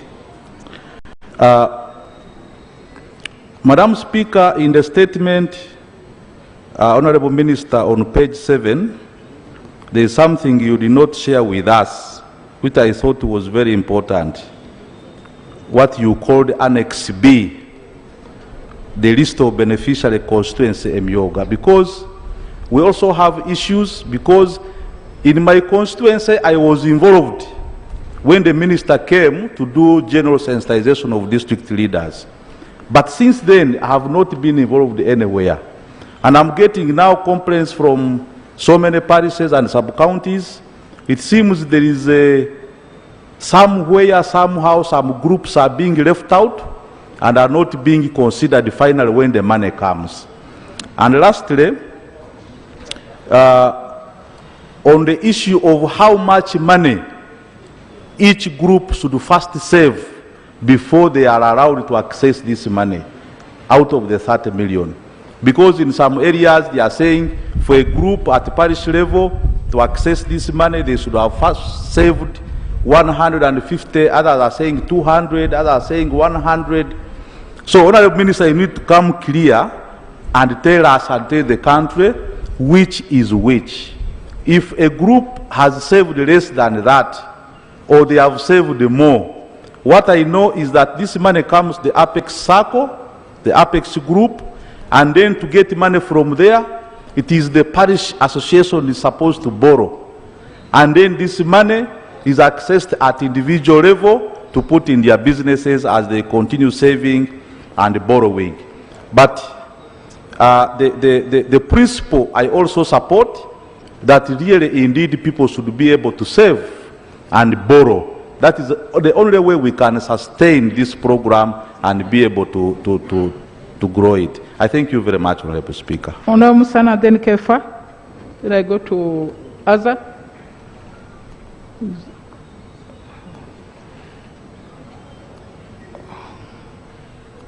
I'm coming.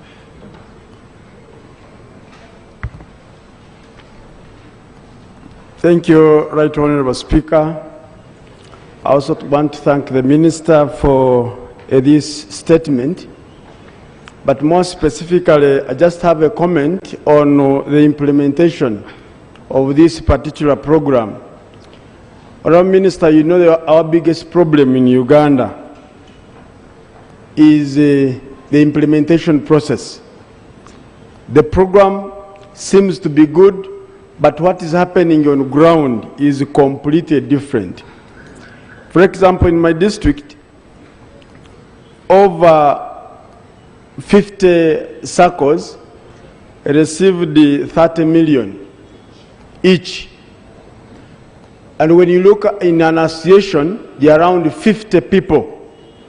Now, the thinking behind these members of a circle, they think this money belongs to individuals. I was trying to make a small calculation whether this can work out. And I would say that the biggest problem is the implementation process. And also the program seems to be hurriedly being implemented without actually people understanding it. The honourable member here has asked a simple question. At what level do we members of parliament, for example, get involved in? And you have mentioned that there is money at constituency level. I haven't seen where members of parliament are being prepared to explain some of these government programs like this particular one. And Honourable Minister, I think this is a program that was not well thought about, but it's likely to have severe challenges at implementation level.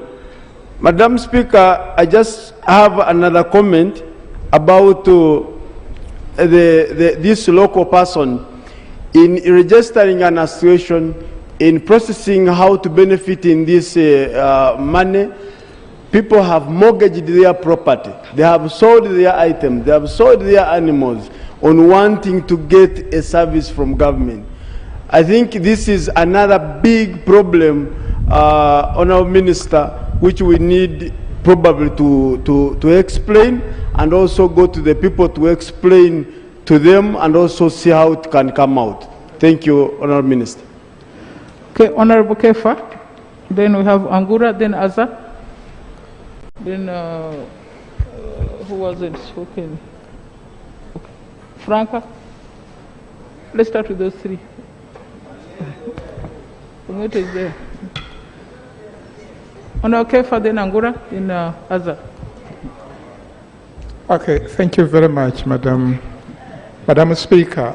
Well, let me start by saying that I support an idea which is about transforming the communities so that they can get out of subsistence farming, as the objective of the Myoga is.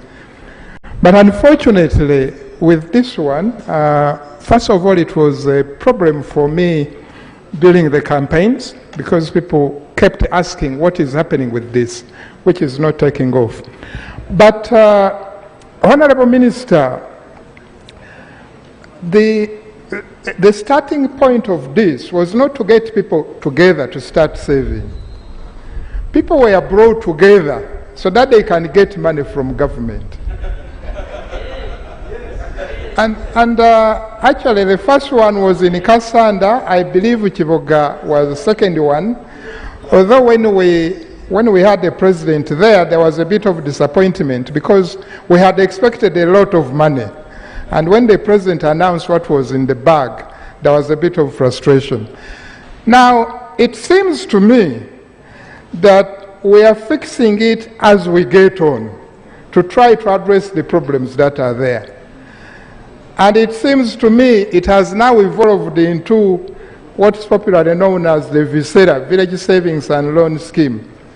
And Madam Speaker, with much pleasure I can inform Parliament that I was elected on the basis of the VSERA groups. I've been involved in this for the last 10 years. I have over 900 groups with over 40,000 members who are saving. Now, the VSERA groups are based on a completely different model that enable them to do the saving, which I don't see in this Myoga arrangement. They are brought together because they live in a common village, in a similar village. They can easily meet, and they meet every week to try to see how much is there that they are saving, and to see how much is in the saving which they can borrow, and there is a lot of transparency. That is what encourages them to do the saving. Now, in this case, there is a bit of confusion. Part of it is managed centrally at the constituency level. And then there is expectation that people will come together and work at a parish level. But working at a parish level is difficult because they don't share much. Although they are in a Myoga, in a certain specialization, that does not bring them together, to work together, say on a day-to-day basis. There is a problem of how they can trust that arrangement for them to be able to save, which seem to be the premises on which the whole thing is now rotating. So, Madam Speaker, it's a lot that I can say on this, but what we need to do with the very good ideas that we have on this is to go back on the drawing table, see how probably we can adapt it to the village saving model, to which a lot now seem to be rotating, so that we don't have to reinvent the wheel, so that we work with a model which has been tested and which is known to work. I think that, and this involves reviewing the whole thing without actually people losing trust in what is happening as it is now. Thank you very much, Madam Speaker. Honorable Angura then Azar. I'm coming this side now. Okay.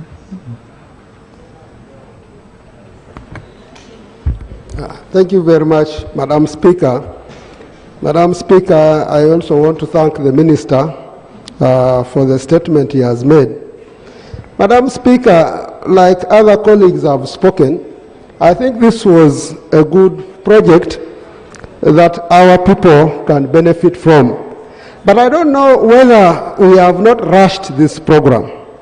Madam Speaker, the challenges that I have encountered with this project, most especially within my constituency, is there is a lack of good, proper sensitization to deserve full operationalization of the project.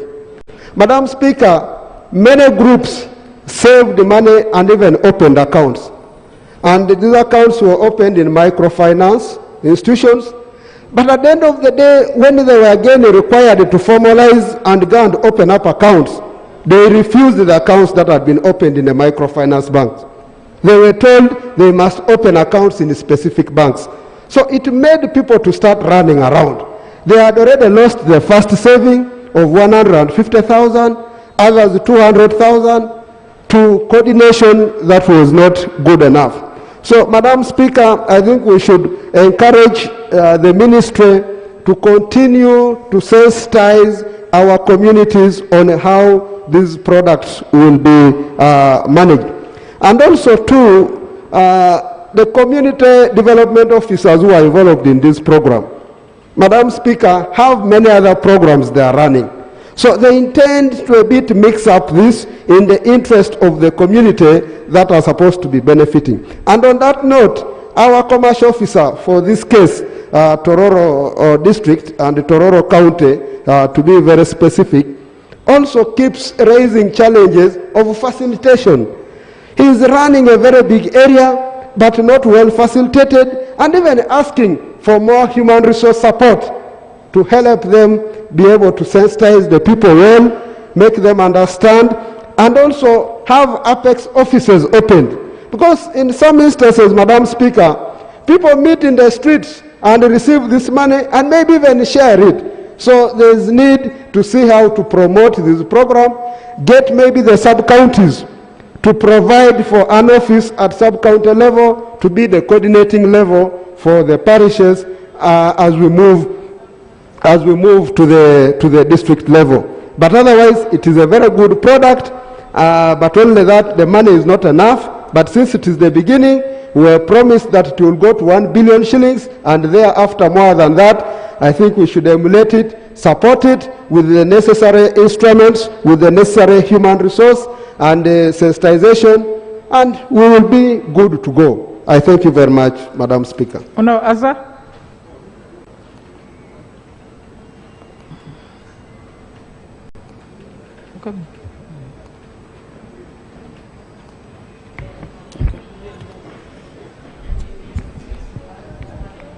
Thank you very much, Madam Speaker and my dear colleagues. Thank you very much, Honourable Minister, for the statement. Honourable Minister, I'm here for clarification. I would like to get clarification from you. I remember last year the government had promised 20 million shillings also, 20 billion shillings also for private school teachers. And that is going to be incorporated in the program of EMIOGA. And later on, we are hearing that the teachers' money has been transferred to the Microfinance Support Center. Then again, we got information that this money has been transferred to the teachers' circles. And then again, that's going to be taken to the Ministry of Education. Now, which one is which? Where is this money? Where is the 20 billion or so? I'm a proprietor of a private school and my teachers are there crying for this money. Honorable Minister, really, give us clarification on that. Thank you very much, Madam Speaker, for this time. Honorable Franca, who is there? Harold, is that Harold? Franca and then Harold, come like this. Then Sempara, Mungeto. We'll just have two more. Because we have, I know it's a very important issue, but we are taking a lot of time. Yes, Franca. Thank you, Madam Speaker. Madam Speaker, I would like to thank the Minister for making the long-awaited statement. We really waited for this response because a lot of issues were being asked even before we went for campaigns. Madam Speaker, we received a lot of questions during the campaigns regarding the EMIOGA program, but before we had a brief from the Minister of Microfinance about this program. And I thought we had understood it. But again, when we had a training in Gulu, for instance, a regional training, which gathered all regional members for Northern Uganda, I attended the meeting, Madam Speaker. And at the meeting, we were told EMIOGA means, because many people were asking what is the meaning of EMIOGA. So we were told the EMIOGA word means seed. You see? Seed. Seed, okay. That the EMIOGA, the idea of EMIOGA is seed money. So, and seed in Acholi is Kodi. Now, Kodi, and actually the idea we were told was that this Kodi is meant to support the group. Because a seed is basically for sowing, definitely, so that you can be able to harvest. Now, Madam Speaker, when I was campaigning, everywhere I went, the groups were asking, they were told each of them, each member of 30 was asked to mandatorily contribute 20,000 shillings. And each group was meant to first deposit 600,000 as a must before they access the money. And they were being promised the money would be on account before voting, before the 14th of January. So we kept on, Madam Speaker, trying to explain here and there to the extent that in most cases, it became quite difficult for us, especially members of Parliament, to get the exact meaning of this money. And some of us really want to think the timing of this project is quite is quite wrong. And I wonder why government normally, whenever they have a program, they want to bring it around election times. Look at the Ntandikwa program. I wonder where it is now. Many years ago, look at the youth livelihood. We are still trying to grapple with it. I'm sure that one is already buried also. We are waiting for the last funeral rites. We look at the women's fund.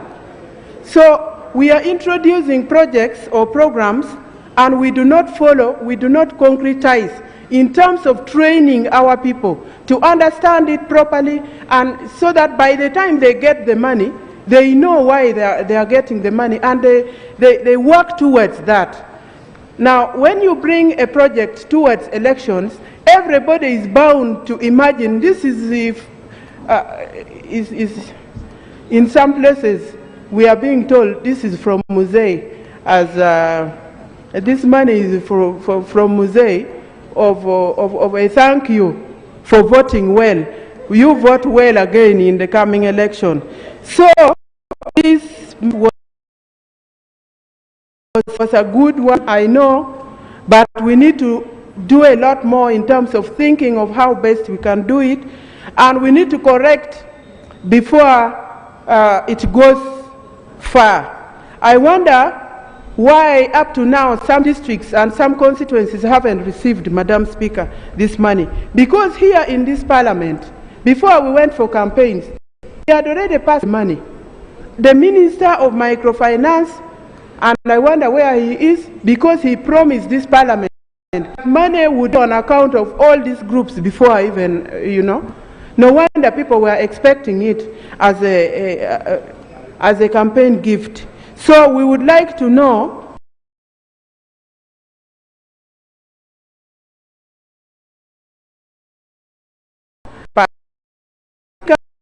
we also would like to have different groups. The groups differ. You have heard some members are saying in their groups are 17 at parish level constituency, and some members are saying in their constituency they have 19. We really do not know why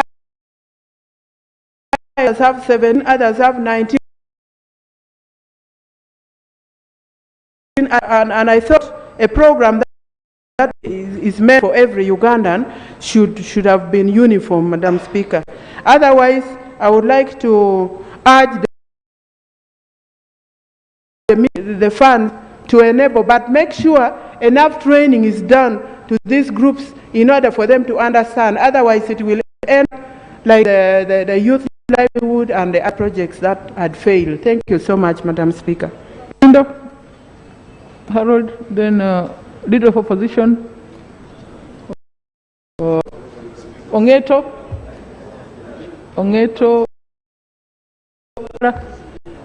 and you have spoken enough, Okupa. You spoke for all the other issues. Thank you so much, Madam Speaker. I too want to thank the Minister for the statement that has tried to give us light about this program of the Emyoga. It has been very difficult for us to speak about what we don't know at a time when we are expected to be knowing much about it. It was a very big and hard question for us during the campaign, and it is now I would like to see clarifications of certain areas. Madam Speaker, like you have heard, groups were asked to first deposit 150,000 shillings. Actually, they perceive it as a deposit, not that they should have saved 150. And the question is, what was the criteria of 150, not 200, not 50, or probably not even registering these groups from the perspective of merit. And then the other question is, how many groups have been registered countrywide? In my constituency, Right Honorable Speaker, to date, I don't have the right number of groups that were registered, but every village you go to, you are overwhelmed by the number of women that registered, paid the 150, and they don't know the future of the yoga. The third question about it, while we don't know the number of groups of these women groups, how much money was collected? And who is going to account? Who is going to account for this money? Much as it has not come to the treasury, we don't know whether it is with the national treasury or not, there has to be somebody to account for this money. And as Parliament, the people's representatives, we would be interested in knowing how much money was collected,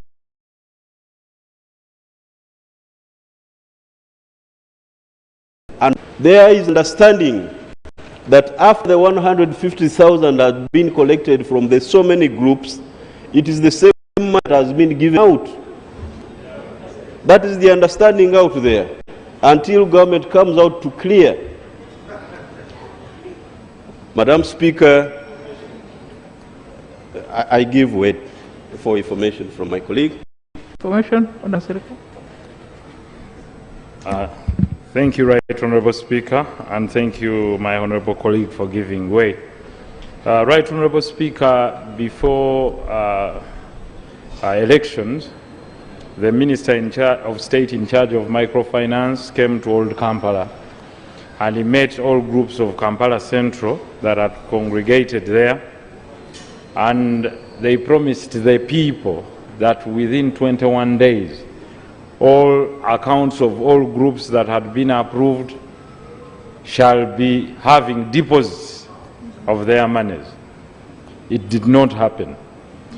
We advised when we were there that it would be better that the money of about 40 billion that had been apportioned for Kampala district as a whole be disbursed at district level, at village level. And the example is very clear. We have 1,000 villages. If, say, 40 million shillings was allocated to every village, the women have their groups and they have their leadership. The youth have their leadership. The people with disability have their leadership. There's a simple example. If the women got 20 million shillings and they were given a startup capital... But you're now giving more than information, isn't it? I'm trying to give something that will help. Thank you, Right Honourable Speaker. If they were given about 20 million shillings per village, and each woman got small startup capital, let's say selling tea and other things, should need 300,000. Over 50 women in other villages, which would yield to 50 people would have gotten capital in this. A trickle-down effect of 250,000 women in 5 years consists would have accessed cheap capital. The same would happen to the. It's very simple. That before you even think of what they took, even what they promised, never yielded. Think about what we are telling you, and if you use the village formula, you reach out to everyone, and the effects. Thank you. Thank you, Kobe. Thank you. As I conclude, Madam Speaker, it is important that we also look at the aspect of monitoring this project. That is mandated with overseeing monitoring government programs.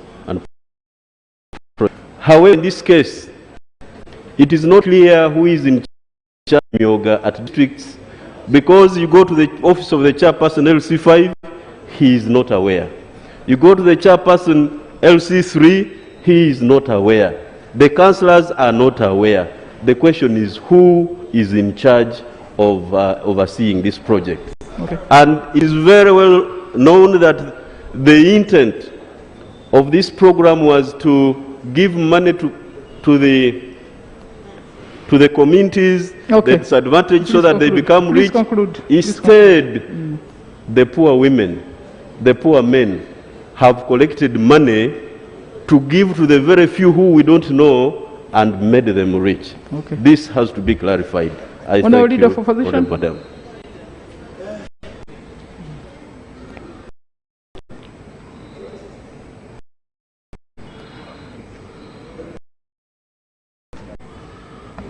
Thank you, Speaker, and I would like to thank men.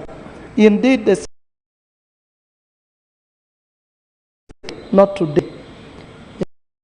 I want to say that I am one person who is a grassroots woman.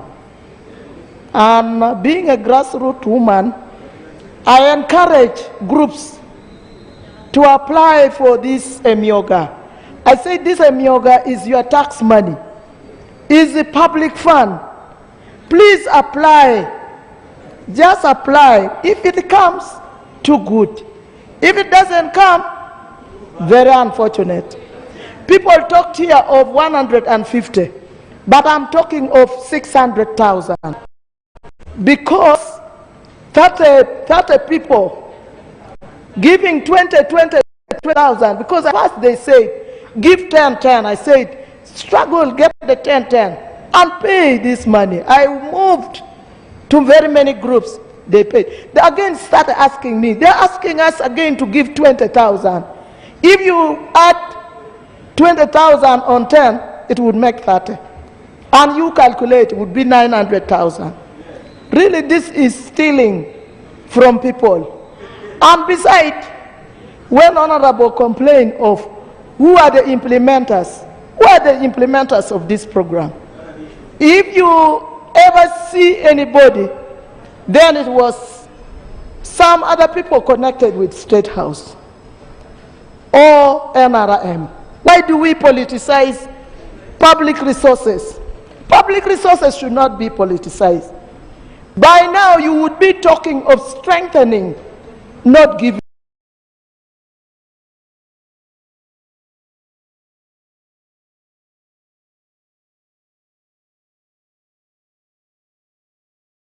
I just would like to say, stop using Ugandans forever in experimenting things.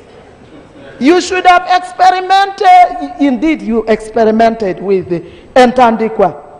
By now again with Emyoga, you are in experiment. No. Honorable Minister, help our people to use resources of the public. We are here handling public resources to use for their benefit, not to exploit, not to use for maybe one person's interest. We still need more information in this Emyoga. Actually, when they ask me, go and ask RC, go and I am fed, but I told you to. I don't know anything about it. Today I've heard, but it's not enough. It's not enough. Honorable Ngeto, Sempara, Augan, and Okupa. Quickly. 2 minutes, please. 2 minutes. Thank you, Madam Speaker, for this opportunity again. And I want to thank the Minister for the statement. With my experience working with NGOs, Madam Speaker, I believe this program had good intentions, but also the persons who designed the program intentionally weak design. And a lot of times these designs are made with the intention that some benefit from the program more persons. I have seen of government programs. My problem is with design, because the intention is to borrow a bit from what Honorable Franca has said. Why would a lot of these programs mature around election time? I'm in the Committee of Public Accounts for Local Government, and we have a lot of problems with the Youth Livelihood Project. And you see, some of them who are honest will tell you that for us, we thought this money was to pay us back for elections. So they got the money, the groups disembarked, and then they went away. So we need to change from that. Then Honorable Kefa brought something very important, Madam Speaker. The culture of savings is really growing in our communities. And Minister, if this intention was to support our people, we needed to have first looked at the savings groups in the communities, and we designed the programs around there. Because those groups are serious, they are transparent in their transactions, and the members are really honest to themselves. Oh, all the members, we have other papers. We are not. Sorry, just a minute. And that's why, for me, even when we are saying community development officers have a lot of work, these are people who are trained to manage community programs. I would still suggest that the ministry should look at the savings groups in the communities, engage the community development officers a bit, and make sure that the programs are married within those groups that are already existing in the groups, the communities, because they support each other and they trust each other. Thank you.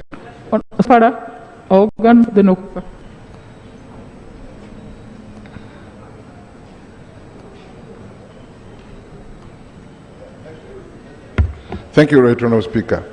My work has been made easier by the previous speakers, but I would have wanted the Minister to give us the project cycles of the previous programs. For example, I know very well as an economist that when an idea has been mooted, that's the first stage. The second one, we plan for it. The third one, we implement. The fourth one, we evaluate, we monitor.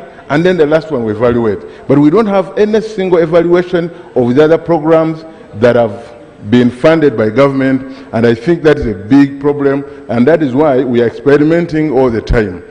The other one,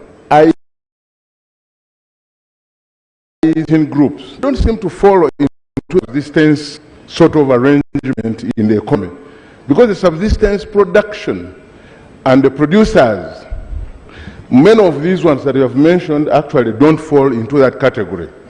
To stress the fact that these programs are political, in my constituency, Right Honourable Speaker, the money was deposited on the Myoga accounts on 13th January when the elections were on 14th January.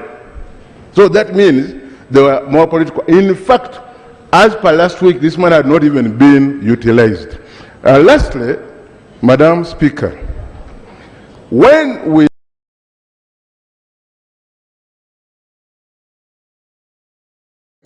I think it is not fair. My constituency has over 430,000 people. Some constituents have got 50,000 people. Other constituents, that means I think we ought to sort of balance the game or balance the boat so that we have an economy that is moving with the pace of the people. Thank you so much, Right Honourable Speaker. Organ, quickly, quickly.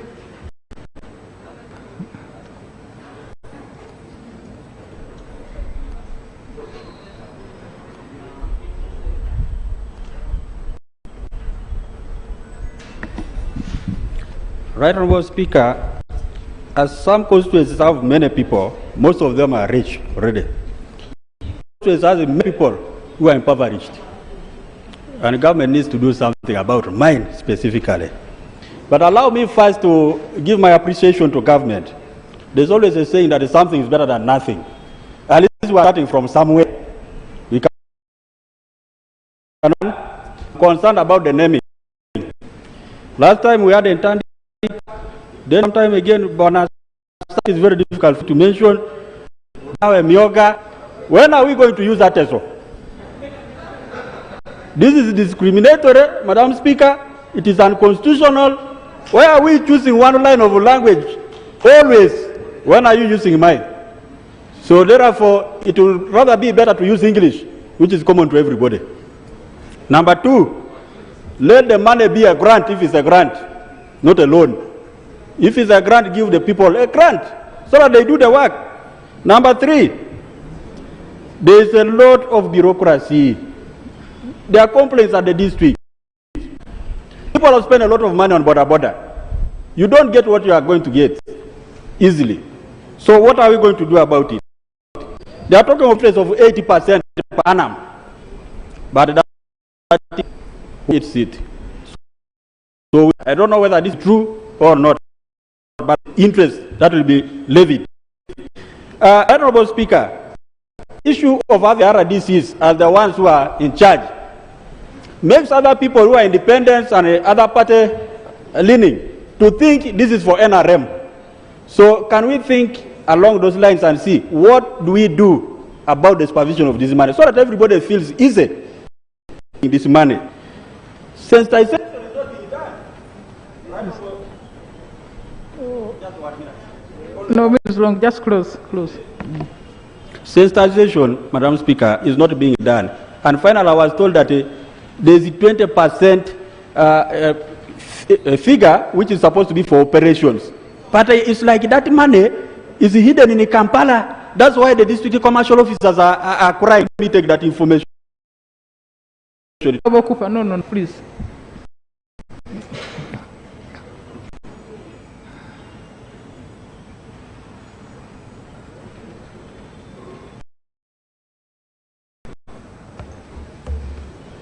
Thank you, Right Honourable Speaker. Right Honourable Speaker, I think there are so many things that the Minister needs to clarify.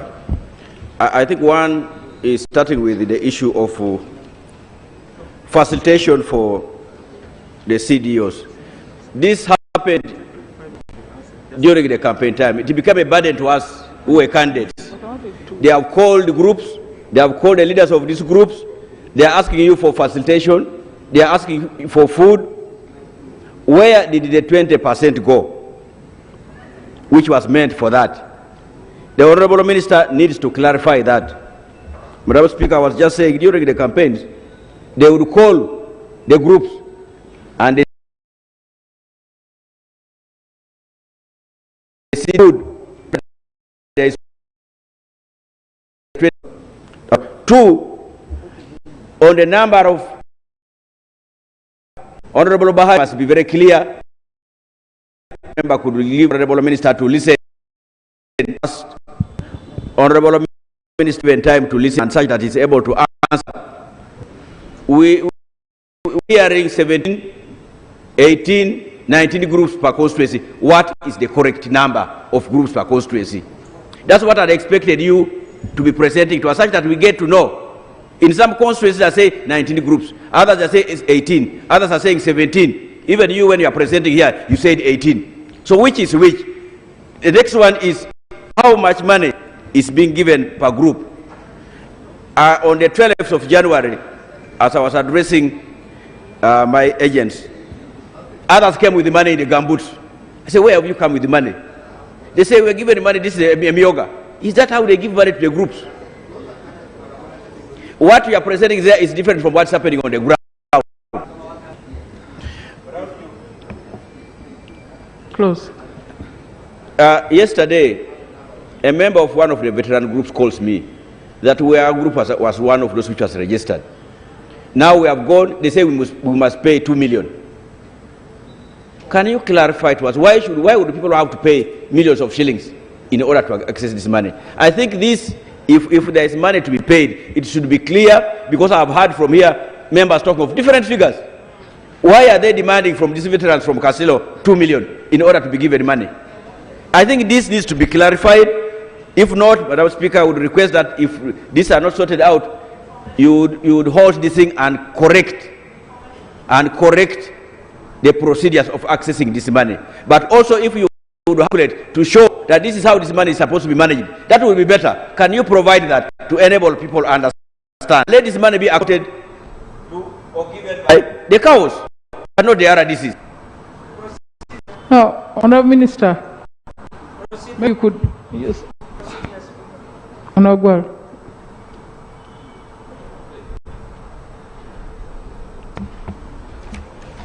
Right Honourable Speaker, I'm standing here on procedural matter, and I'm seeking your guidance. When this Enyoga money was approved, it is not in Luo. In Luo is pronounced Enyoga. Enyoga, yeah. When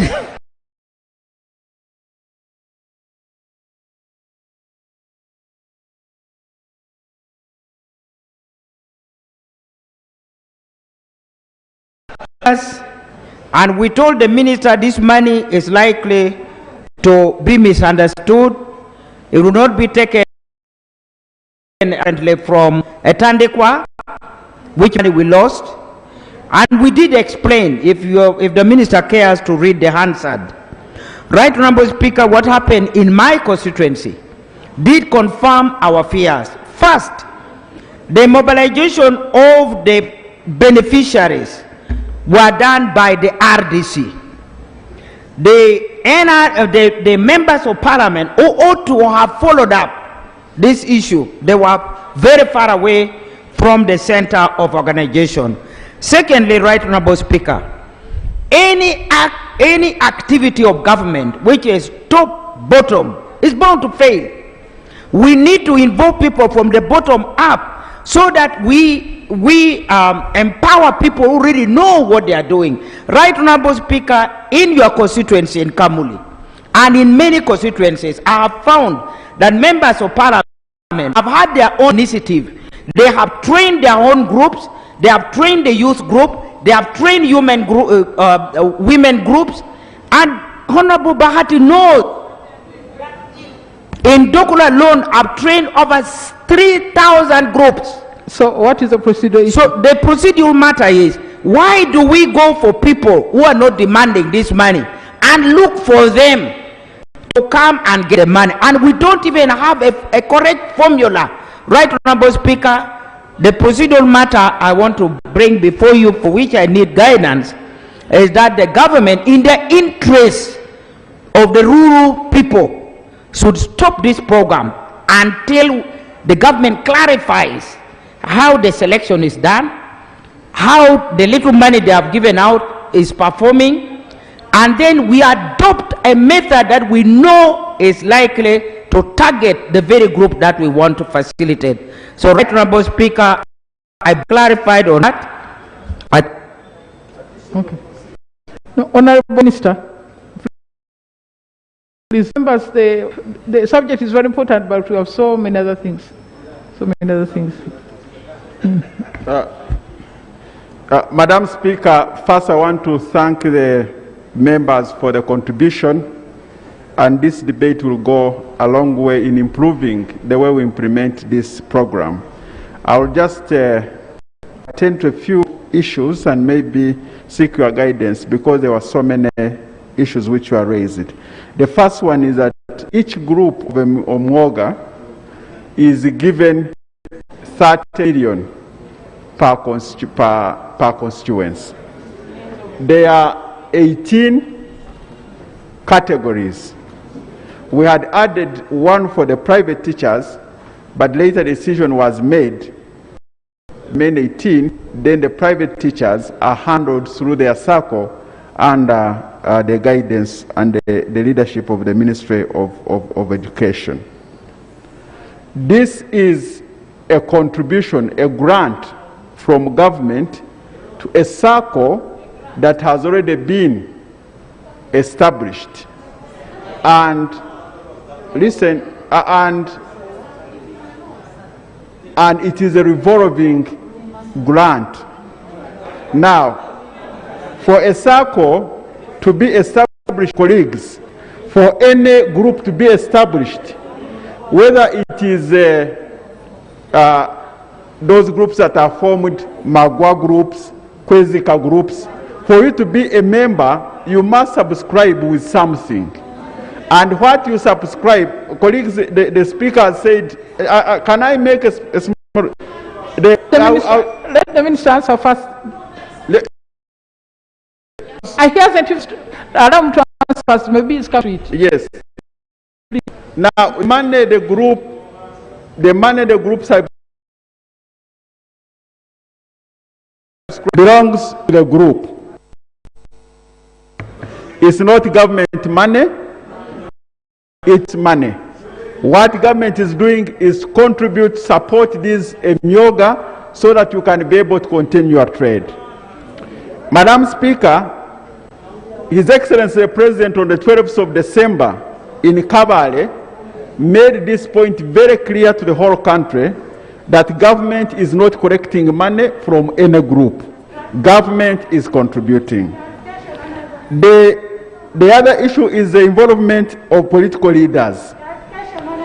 The Speaker, the Honorable colleague, the Speaker said I conclude.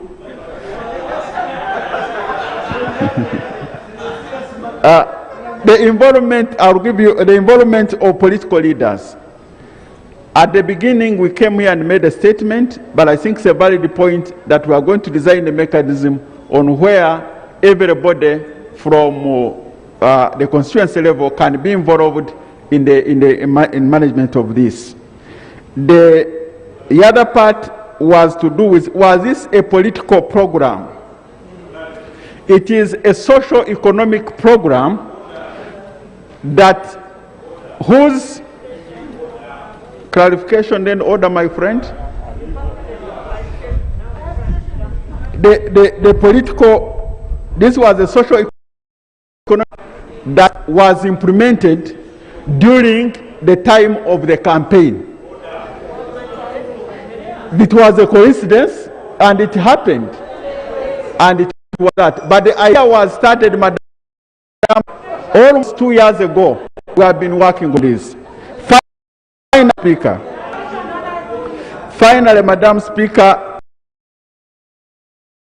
of organization. Madam Speaker, the honorable member from Katakwi and I think Honorable Jova Kamateka and some other members, one from Butebi, said you find, for example, a district is also a constituency.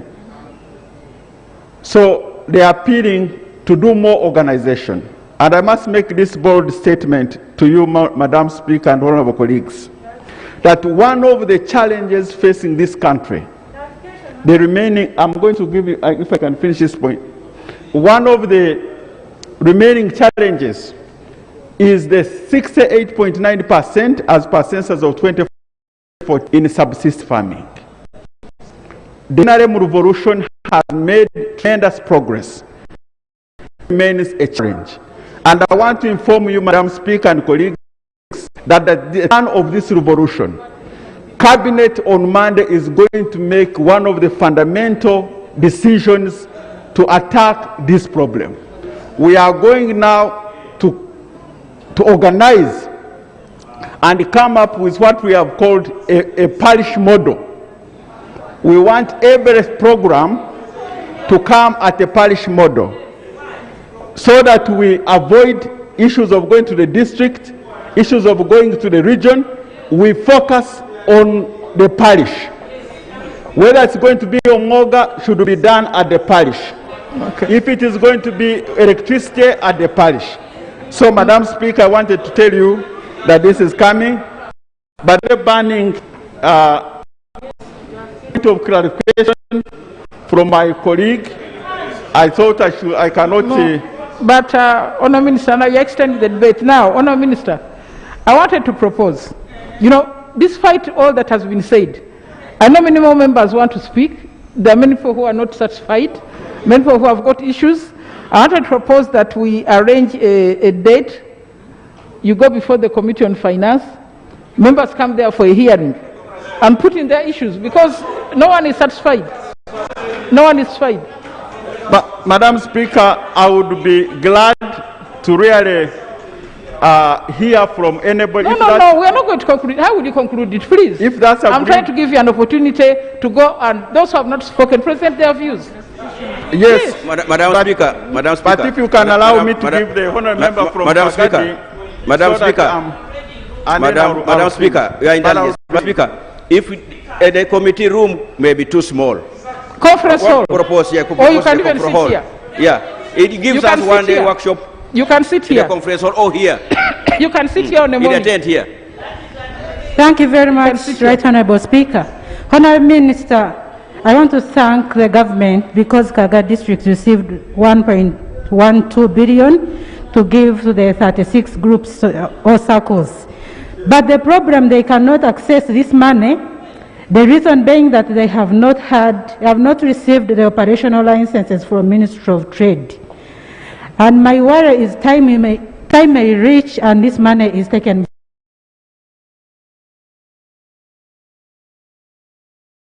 Clarify on matter on when these certificates will be issued to the groups. I thank you.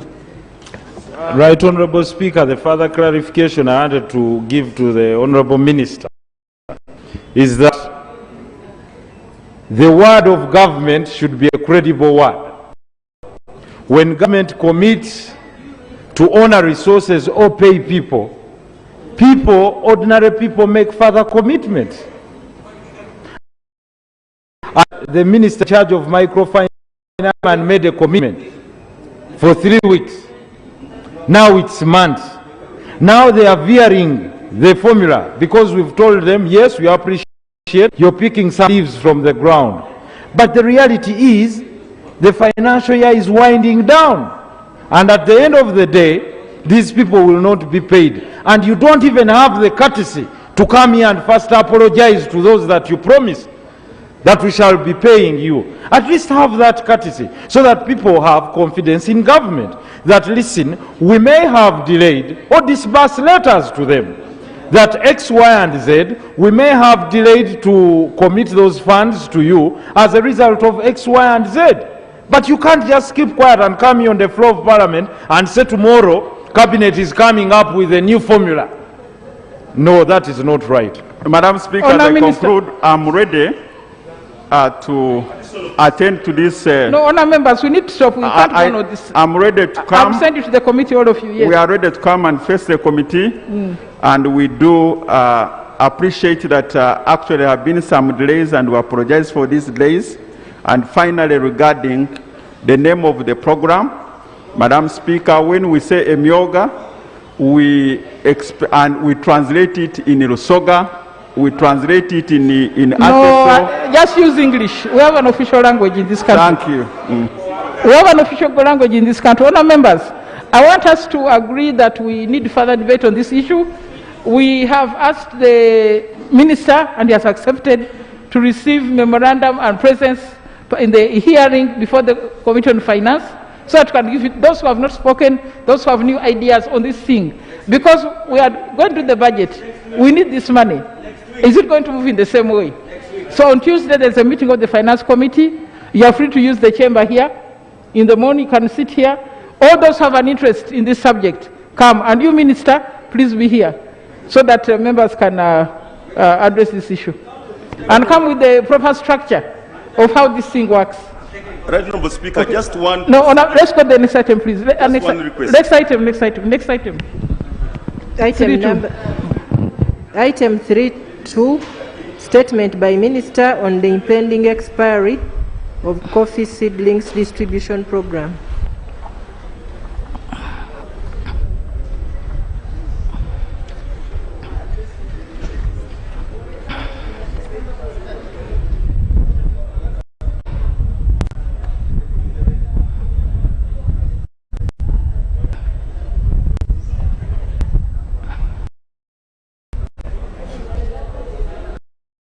Honourable Speaker,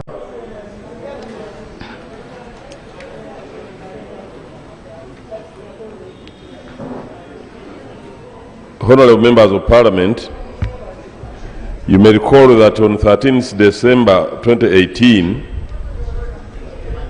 I made a statement on the same subject matter where I explained to the House that coffee has been the backbone of Uganda's economy for a long time and continues to be so. Recent statistics indicate that the demand for coffee globally is increasing at a rate of about 2% per annum, implying that by the year 2030, the global demand will have a deficit of 30 million bags. And these bags are measured are weighed in 60 kilogram bags each. So if no production increase is made, then we'll have a deficit. And I also informed the Honorable House that it is for the above reason that in October 2014, His Excellency the President directed that Uganda needed to plant 322 million coffee seedlings per year for 3 years, so that by the year 2020, Uganda's coffee production would have reached 20 million bags per annum. So revenues from such increased production was expected to reach 2 billion United States dollars or above if our coffee was mainly sold in the specials. The issue at hand, Right Honorable Speaker and Honorable Members, I wish to report to you that since His Excellency the President's directive in the year 2014, the government of Uganda, through my ministry, together with the Uganda Coffee Development Authority, intensified the campaign for coffee planting. By the end of 2019, a total of 1.26 billion coffee seedlings had been supplied by the coffee cell operators and planted in 114 districts out of the 114 districts of Uganda. The coffee seedlings were being procured on credit under accredited PPDA guidelines, and by close of the season B of 2019, coffee seedlings areas had accumulated to about 150 billion shillings. This accumulation, Right Honorable, of these areas was due to low annual releases by the Ministry of Finance, Planning and Economic Development for payment of the areas. So I, however, wish to thank the August House that in May 2020, Parliament approved the release of shillings 73 billion to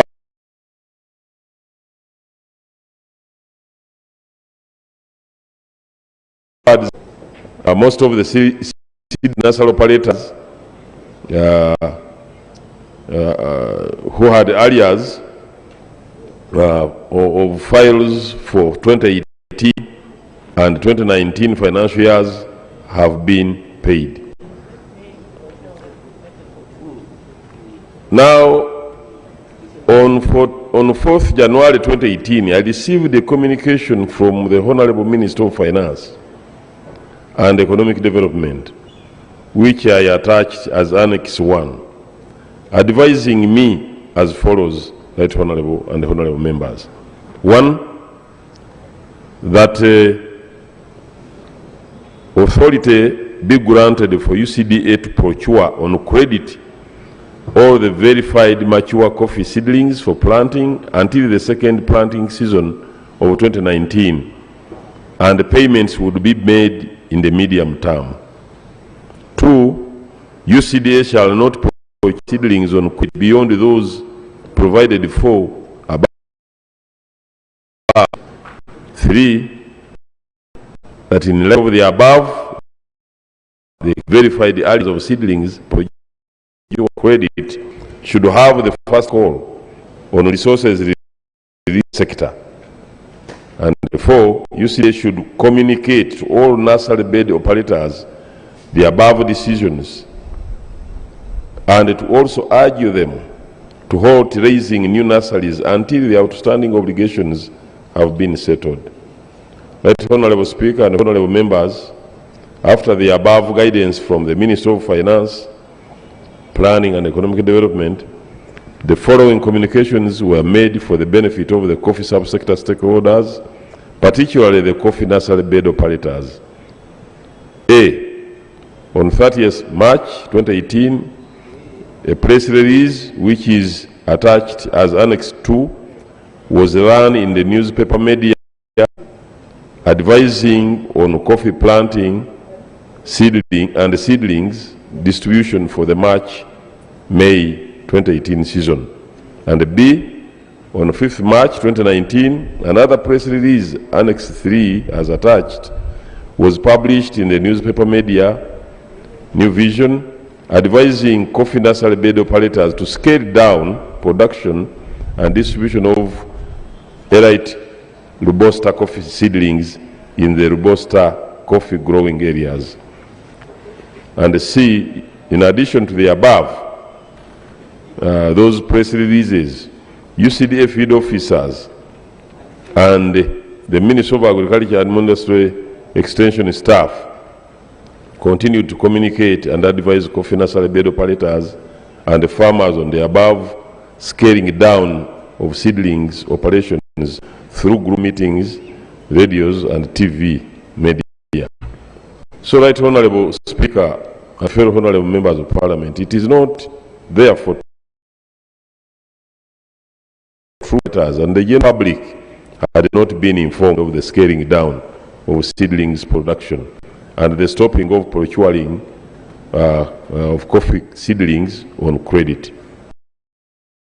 Right Honourable Speaker, therefore, I wish to inform the House with regard to coffee planting and coffee planting material production. The strategy is to continue undertaking the following actions. One, in Robusta coffee growing areas, we shall continue to promote and support establishment of coffee wilt disease-resistant materials, mother gardens. And two, in Arabica coffee, we continue to support and certify a limited number of Arabica seed gardens and Arabica coffee nurseries. And three, UCDA shall continue to plan and budget for any plantlets that would be required to be procured by government and include procurements in the budget for the financial year. And I hereby request for the Parliament support. So, Right Honourable Speaker, fellow honourable members of Parliament, I wish to thank you for the concern towards coffee nursery bed operators and the coffee farming community at large, and I request for your continued support for the coffee subsector and agriculture generally. I hereby wish to submit this statement to you, together with the attached documents for your noting and support. Thanks, Right Honourable and Honourable members.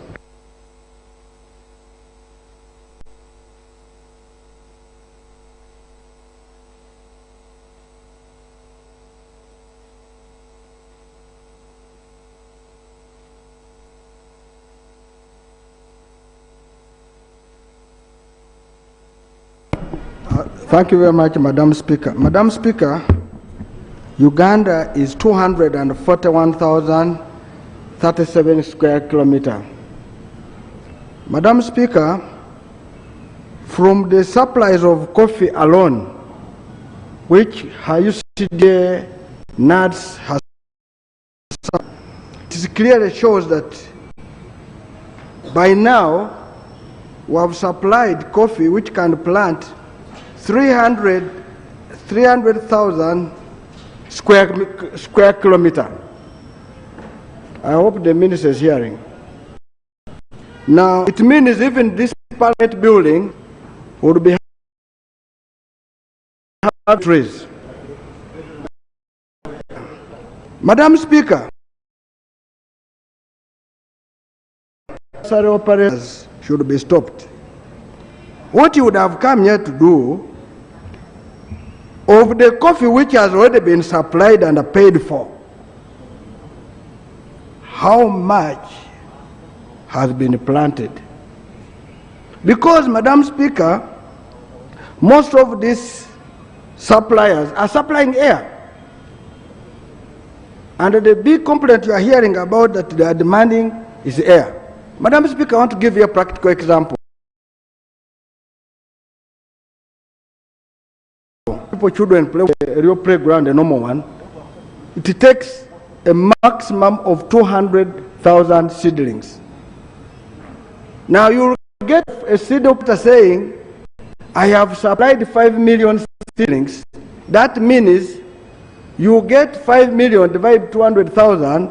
That is 25 playgrounds.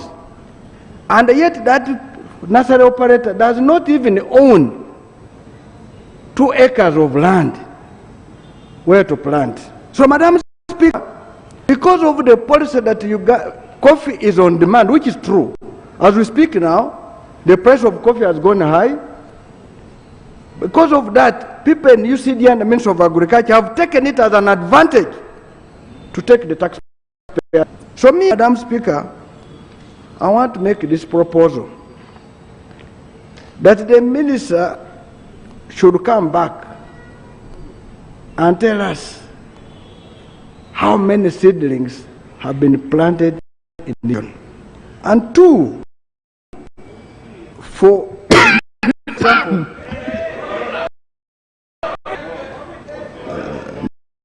but there's no call, don't worry.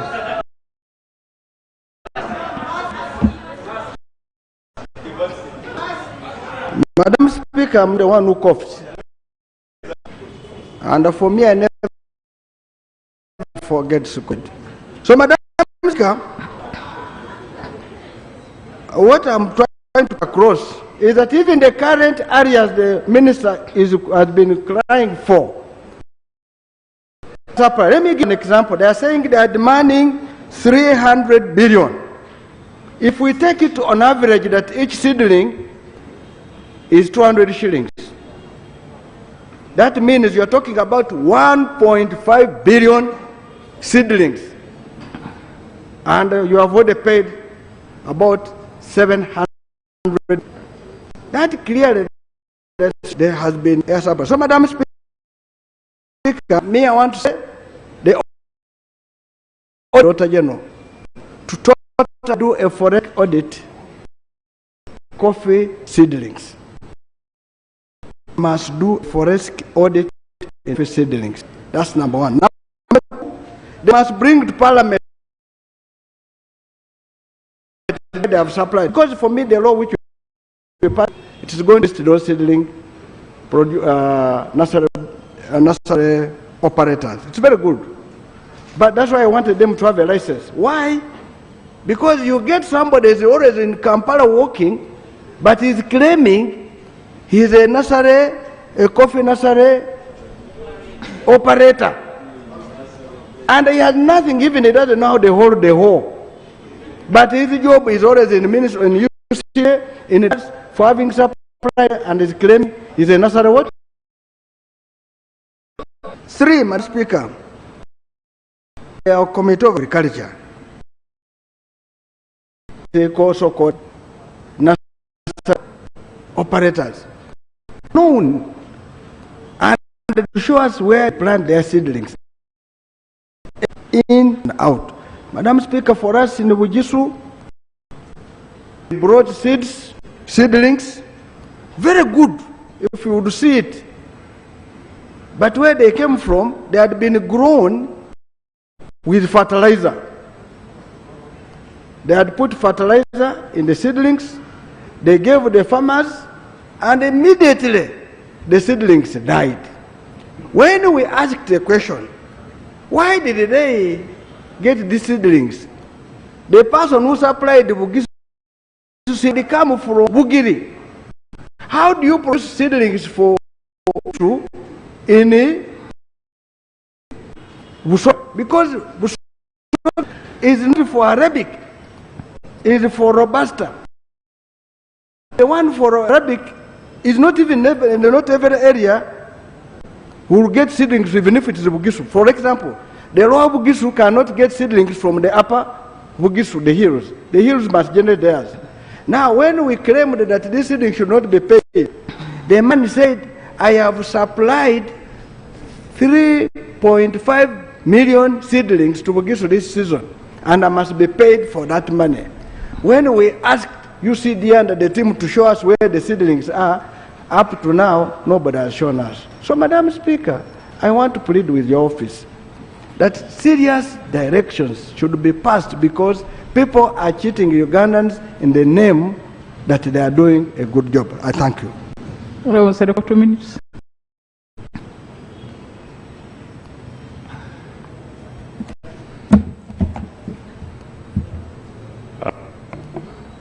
Thank you, Right Honourable Speaker and Honourable Members. Right Honourable Speaker, other than oil in the world, one of the biggest and hugely consumed goods is coffee. Uganda is privileged with good weather and fertile soils, but we are empty or devoid of good decisions on investment. Whereas in the world, the oil-producing and exporting countries, at least majority, are enjoying from the proceeds of oil. The coffee-producing and exporting countries, other than Brazil, and a few others that have aggressively come out with policy to increase processing and market their coffee aggressively, like Vietnam,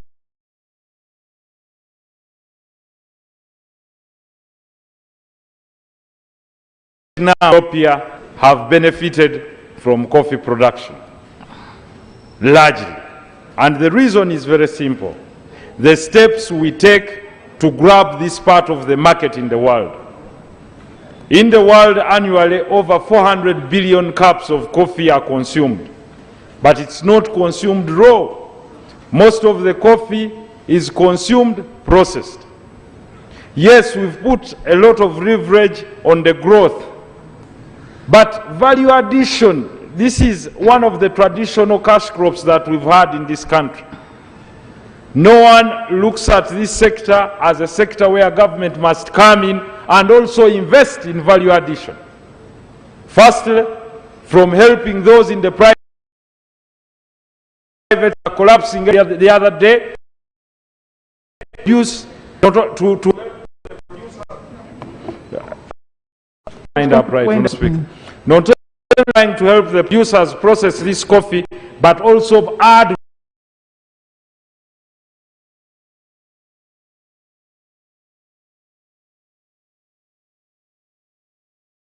seedlings here and there.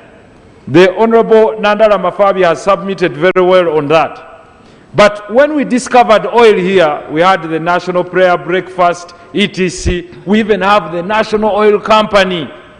Where is the coffee company, coffee processing factory of this country owned by government? Zero. That means we do not invest our resources where we have a leverage, where we have an advantage. Now we've been overtaken by Kenya, Vietnam, Ivory Coast, countries which were ahead of previously. It has always been lip service. Yes, we are the biggest producers of coffee and donors, but we are sending unprocessed goods. And for as long as government is not investing itself, because it's getting cheap capital in agro-processing, in coffee processing, making big tires with companies like Starbucks. Starbucks doesn't have any farm, but it's, you know, the biggest achiever in selling coffee, over $20 billion per annum, more than what Uganda is getting in to even service its own budget. So we have to think beyond what we are seeing. Yes, we must have accountability as we are issuing seeds, but we must start processing here from Uganda. From Uganda, and government should give the lead. First of all, help companies that are collapsing as a result of COVID. It's only coffee and oil products that have not gone down during COVID. Coffee is the black gold, and we should put our money where we have an advantage. Thank you. Honorable Musigu and then Noelina, then the minister. Oh. Is that Mary? Oh. Thank you, Madam Speaker. Thank you, Honourable Minister, for your passion about coffee, and it is not for only today. It has been there for some good time. Honourable Minister, I was happy when you mentioned that the consumption of coffee, the demand for coffee, is growing at the 2% per annum. And indeed, it brings good news. And if you say that we should grow more coffee I really support you. I support the government. However, Minister, I want to get clarification. Have really found out why this, and therefore whether it will be sustained. Before we use the entire land, in all the remaining land we have for producing coffee, we should know whether that demand is going to be sustainable. Otherwise, we can use all the land we have, and then we remain with no land for growing other crops. Honourable Minister, it is good to bring that clarification such that Ugandans are sure that when they grow their coffee, they will keep on getting money as you are promising. Secondly, Honourable Minister, there is another question about the coffee which remains unplanted and it just gets dry without being used, and that's why maybe Honourable an audit about seedlings. Honourable Minister, you are grappling with areas to pay for seedlings, and the Minister for Finance has directed that you get another date to buy more seeds which might go and dry without being planted. Madam Speaker, just a second. I'm not using to suspend. Please conclude. Thank you, Madam Speaker. I would think, Honourable Minister, that make sure that whatever amount of seedlings we are going to buy, we have a plan to go and evaluate and discover whether those seedlings have been planted. Otherwise, the government will spend a lot of money, which we borrow, and at the end of the day, we do not get the best results we were expecting. Thank you, Madam Speaker. Now, Noeline Kisembo. Then I think Kavanda Virahwa, Iku. That's Kenneth. Madam Speaker, for Chairman, this opportunity. Public service. I'm very passionate about coffee because I'm a coffee farmer myself. I want to thank the Minister for the statement. Madam Speaker, I want to thank the Ministry that they have done a lot to promote coffee production. They have distributed a lot of seedlings, as the Minister has put it in the statement. But Madam Speaker, I want to point out that the on-farm extension services to the farmers to whom we are giving the seedlings is very low. Apparently, whereas we are giving so much seedlings, especially in Kivale district where I come from, the survival rate of these seedlings is very low, and it is mainly attributed to low extension services to the farmers. How much are we doing to improve in this? I didn't get that in the statement, Madam Speaker. At the moment, the coffee farmers in my district, and I'm sure the country over, are affected so much with pests and diseases. And they are so numerous, the twig borers, the stem borers, and so many. How are we handling this? Because as much as we distribute the seedlings, if we do not have a vibrant system of on-farm extension, all the efforts we are making to distribute the seedlings is going to be in vain. And I want to be clear. When they informed that they are scaling down on the distribution of elite coffee seedlings, the understanding was that there will be more distribution of the clones so that farmers can have improved resistant. Please conclude. Thank you, Madam Speaker. So I would like to know from the Minister whether there is a plan in this season or the coming season to get us the improved seedlings. When do we expect them so that our farmers can be prepared accordingly? Thank you, Madam Speaker. So, Honourable Mary Kavanda, Honourable Mukitale, Honourable Ababiku, Honourable Dulu, Kibaria. Then I get the farmers on this side.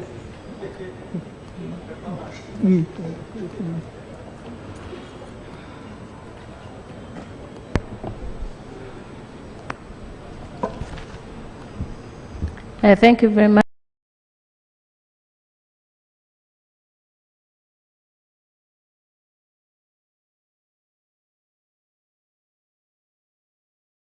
much. Global demand for coffee is high. Oh, Minister, the price is very low in Uganda. Another thing, Right Honorable Speaker, the quality of the seedlings that are supplied to our people, in particular Masaka, is not good. When you compare the coffee gardens of the private people with those of the coffee that has been supplied by the government, you can see the difference. When you go to Mubende, you look at the coffee on the German farms that have been established in Mbende. You compare them with the coffee that has been supplied in Masaka, you see the difference. We request you, Honorable Minister, these nursery operators supply, but the quality, and they are supposed to be paid their money because they supplied. Sometimes they bring the seedlings and the seedlings are just laid down and they dry off even before they are planted because of the poor quality. We kindly request Honorable Minister to consider quality if our people are to benefit from coffee. Right, Honorable Speaker, allow me to ask the Minister for Agriculture. We had a very good market in New York, and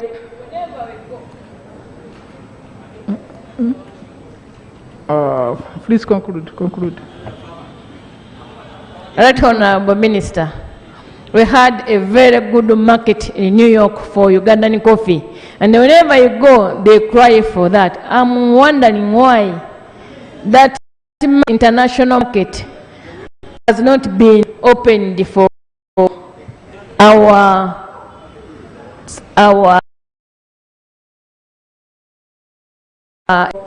benefit. Thank you very much. No, Mukitale.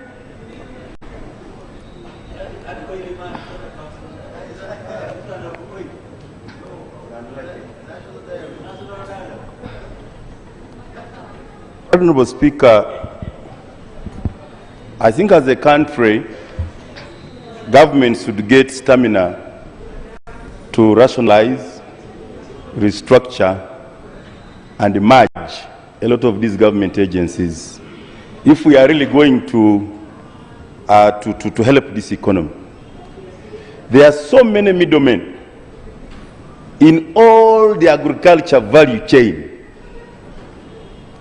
whether for us who have the sugar, those who are in, you've just been talking about where we are having poor quality in maize and we are now quarreling with our neighbors as if Uganda doesn't need quality and standards. I was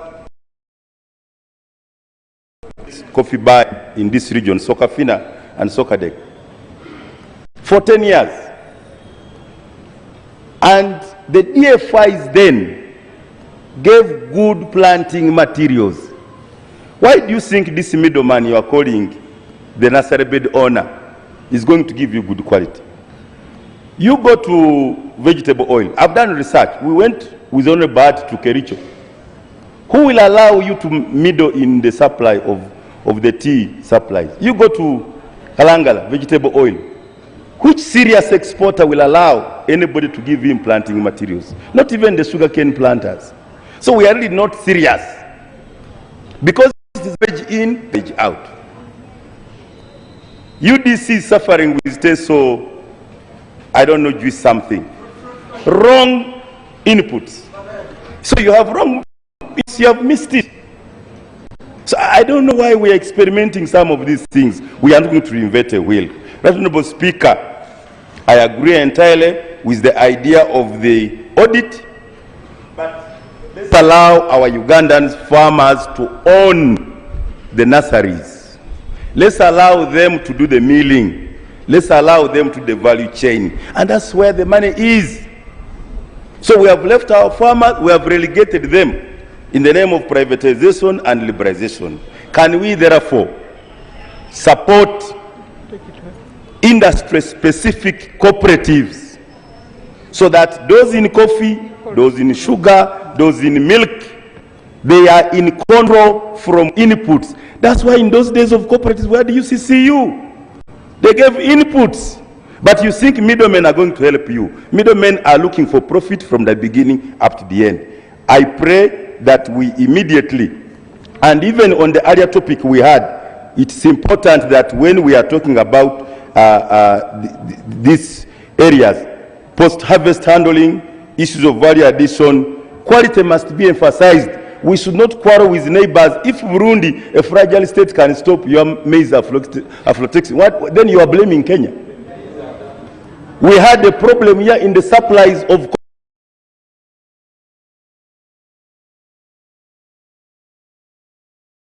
India in Parliament.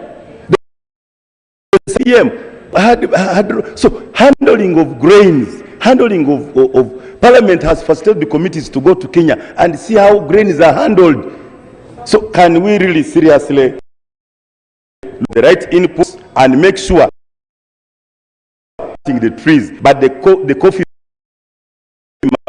up time of production, it must be well processed, the post-harvesting to avoid disease, but countries get wealth out of value addition, not exporting raw coffee. I thank you, Madam Speaker. Ababiku, then Kibaria, Onabodulu, then I get the farmers here. Thank you, Right Honourable Speaker. I want to thank the Minister for the report. Honourable Minister, I have only one inquiry for you. I want to know the specific strategies you are developing to support new districts that will wish to join the rest in growing coffee. Because 2 to 3 years ago, you did a lot of sensitization across the country, including West Nile and Madisabu region, and based on that, many farmers are interested. But just now you have talked about slowing down supply and distribution of seedlings. So we wish to know what specific strategies you have for us. We are interested as a Juman district to get into coffee production. Thank you so much. Then Honorable Dulu, then Honorable Mbabazi. Vichetero Musana.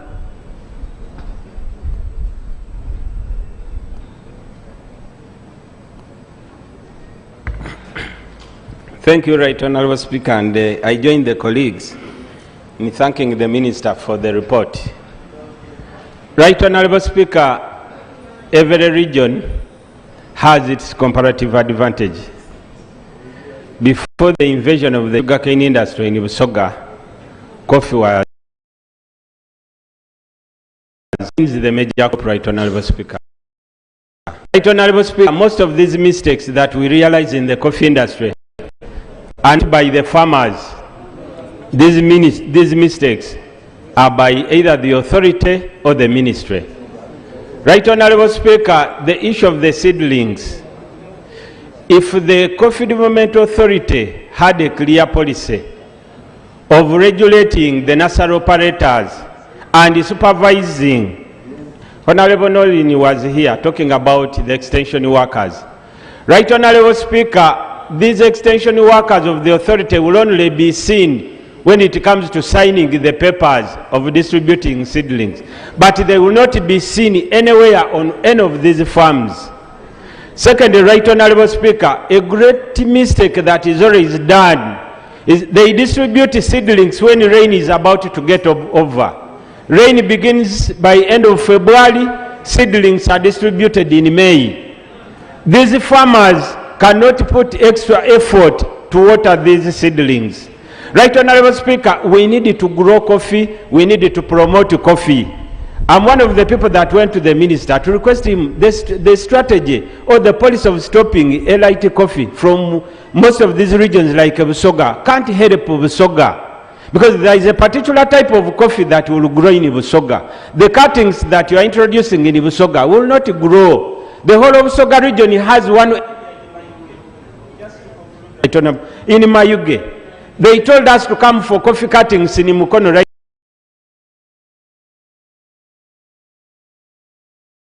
In Kamuli.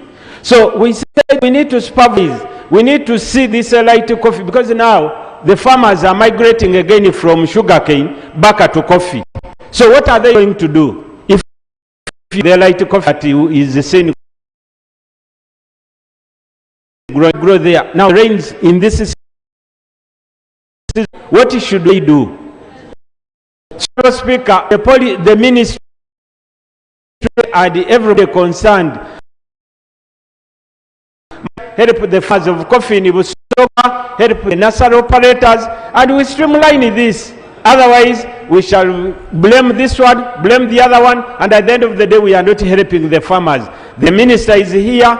In Busoga, we are saying we still need the LIT coffee, but only you need to streamline, supervise, and see how best we can help the farmers of Busoga, majorly interested in coffee growing, and those ones that are now cutting down sugarcane, uprooting sugarcane, clearing their land. They also need a crop that they can benefit from.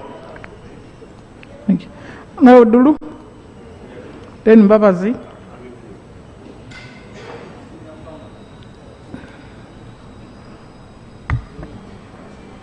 Thank you very much, Madam Speaker. Madam Speaker, it will be cost effective if all these farmers are identified and seedlings are decentralized for two reasons. One is the seedlings would have got used to the local environment before they are transplanted. And the question of their dying would be reduced because they already used it to the environment. But if a seedling is brought from one far location to another type of soil, they face problems of dying. So it will be better if we identify farmers and we decentralize it, it will be much better. Secondly, Madam Speaker,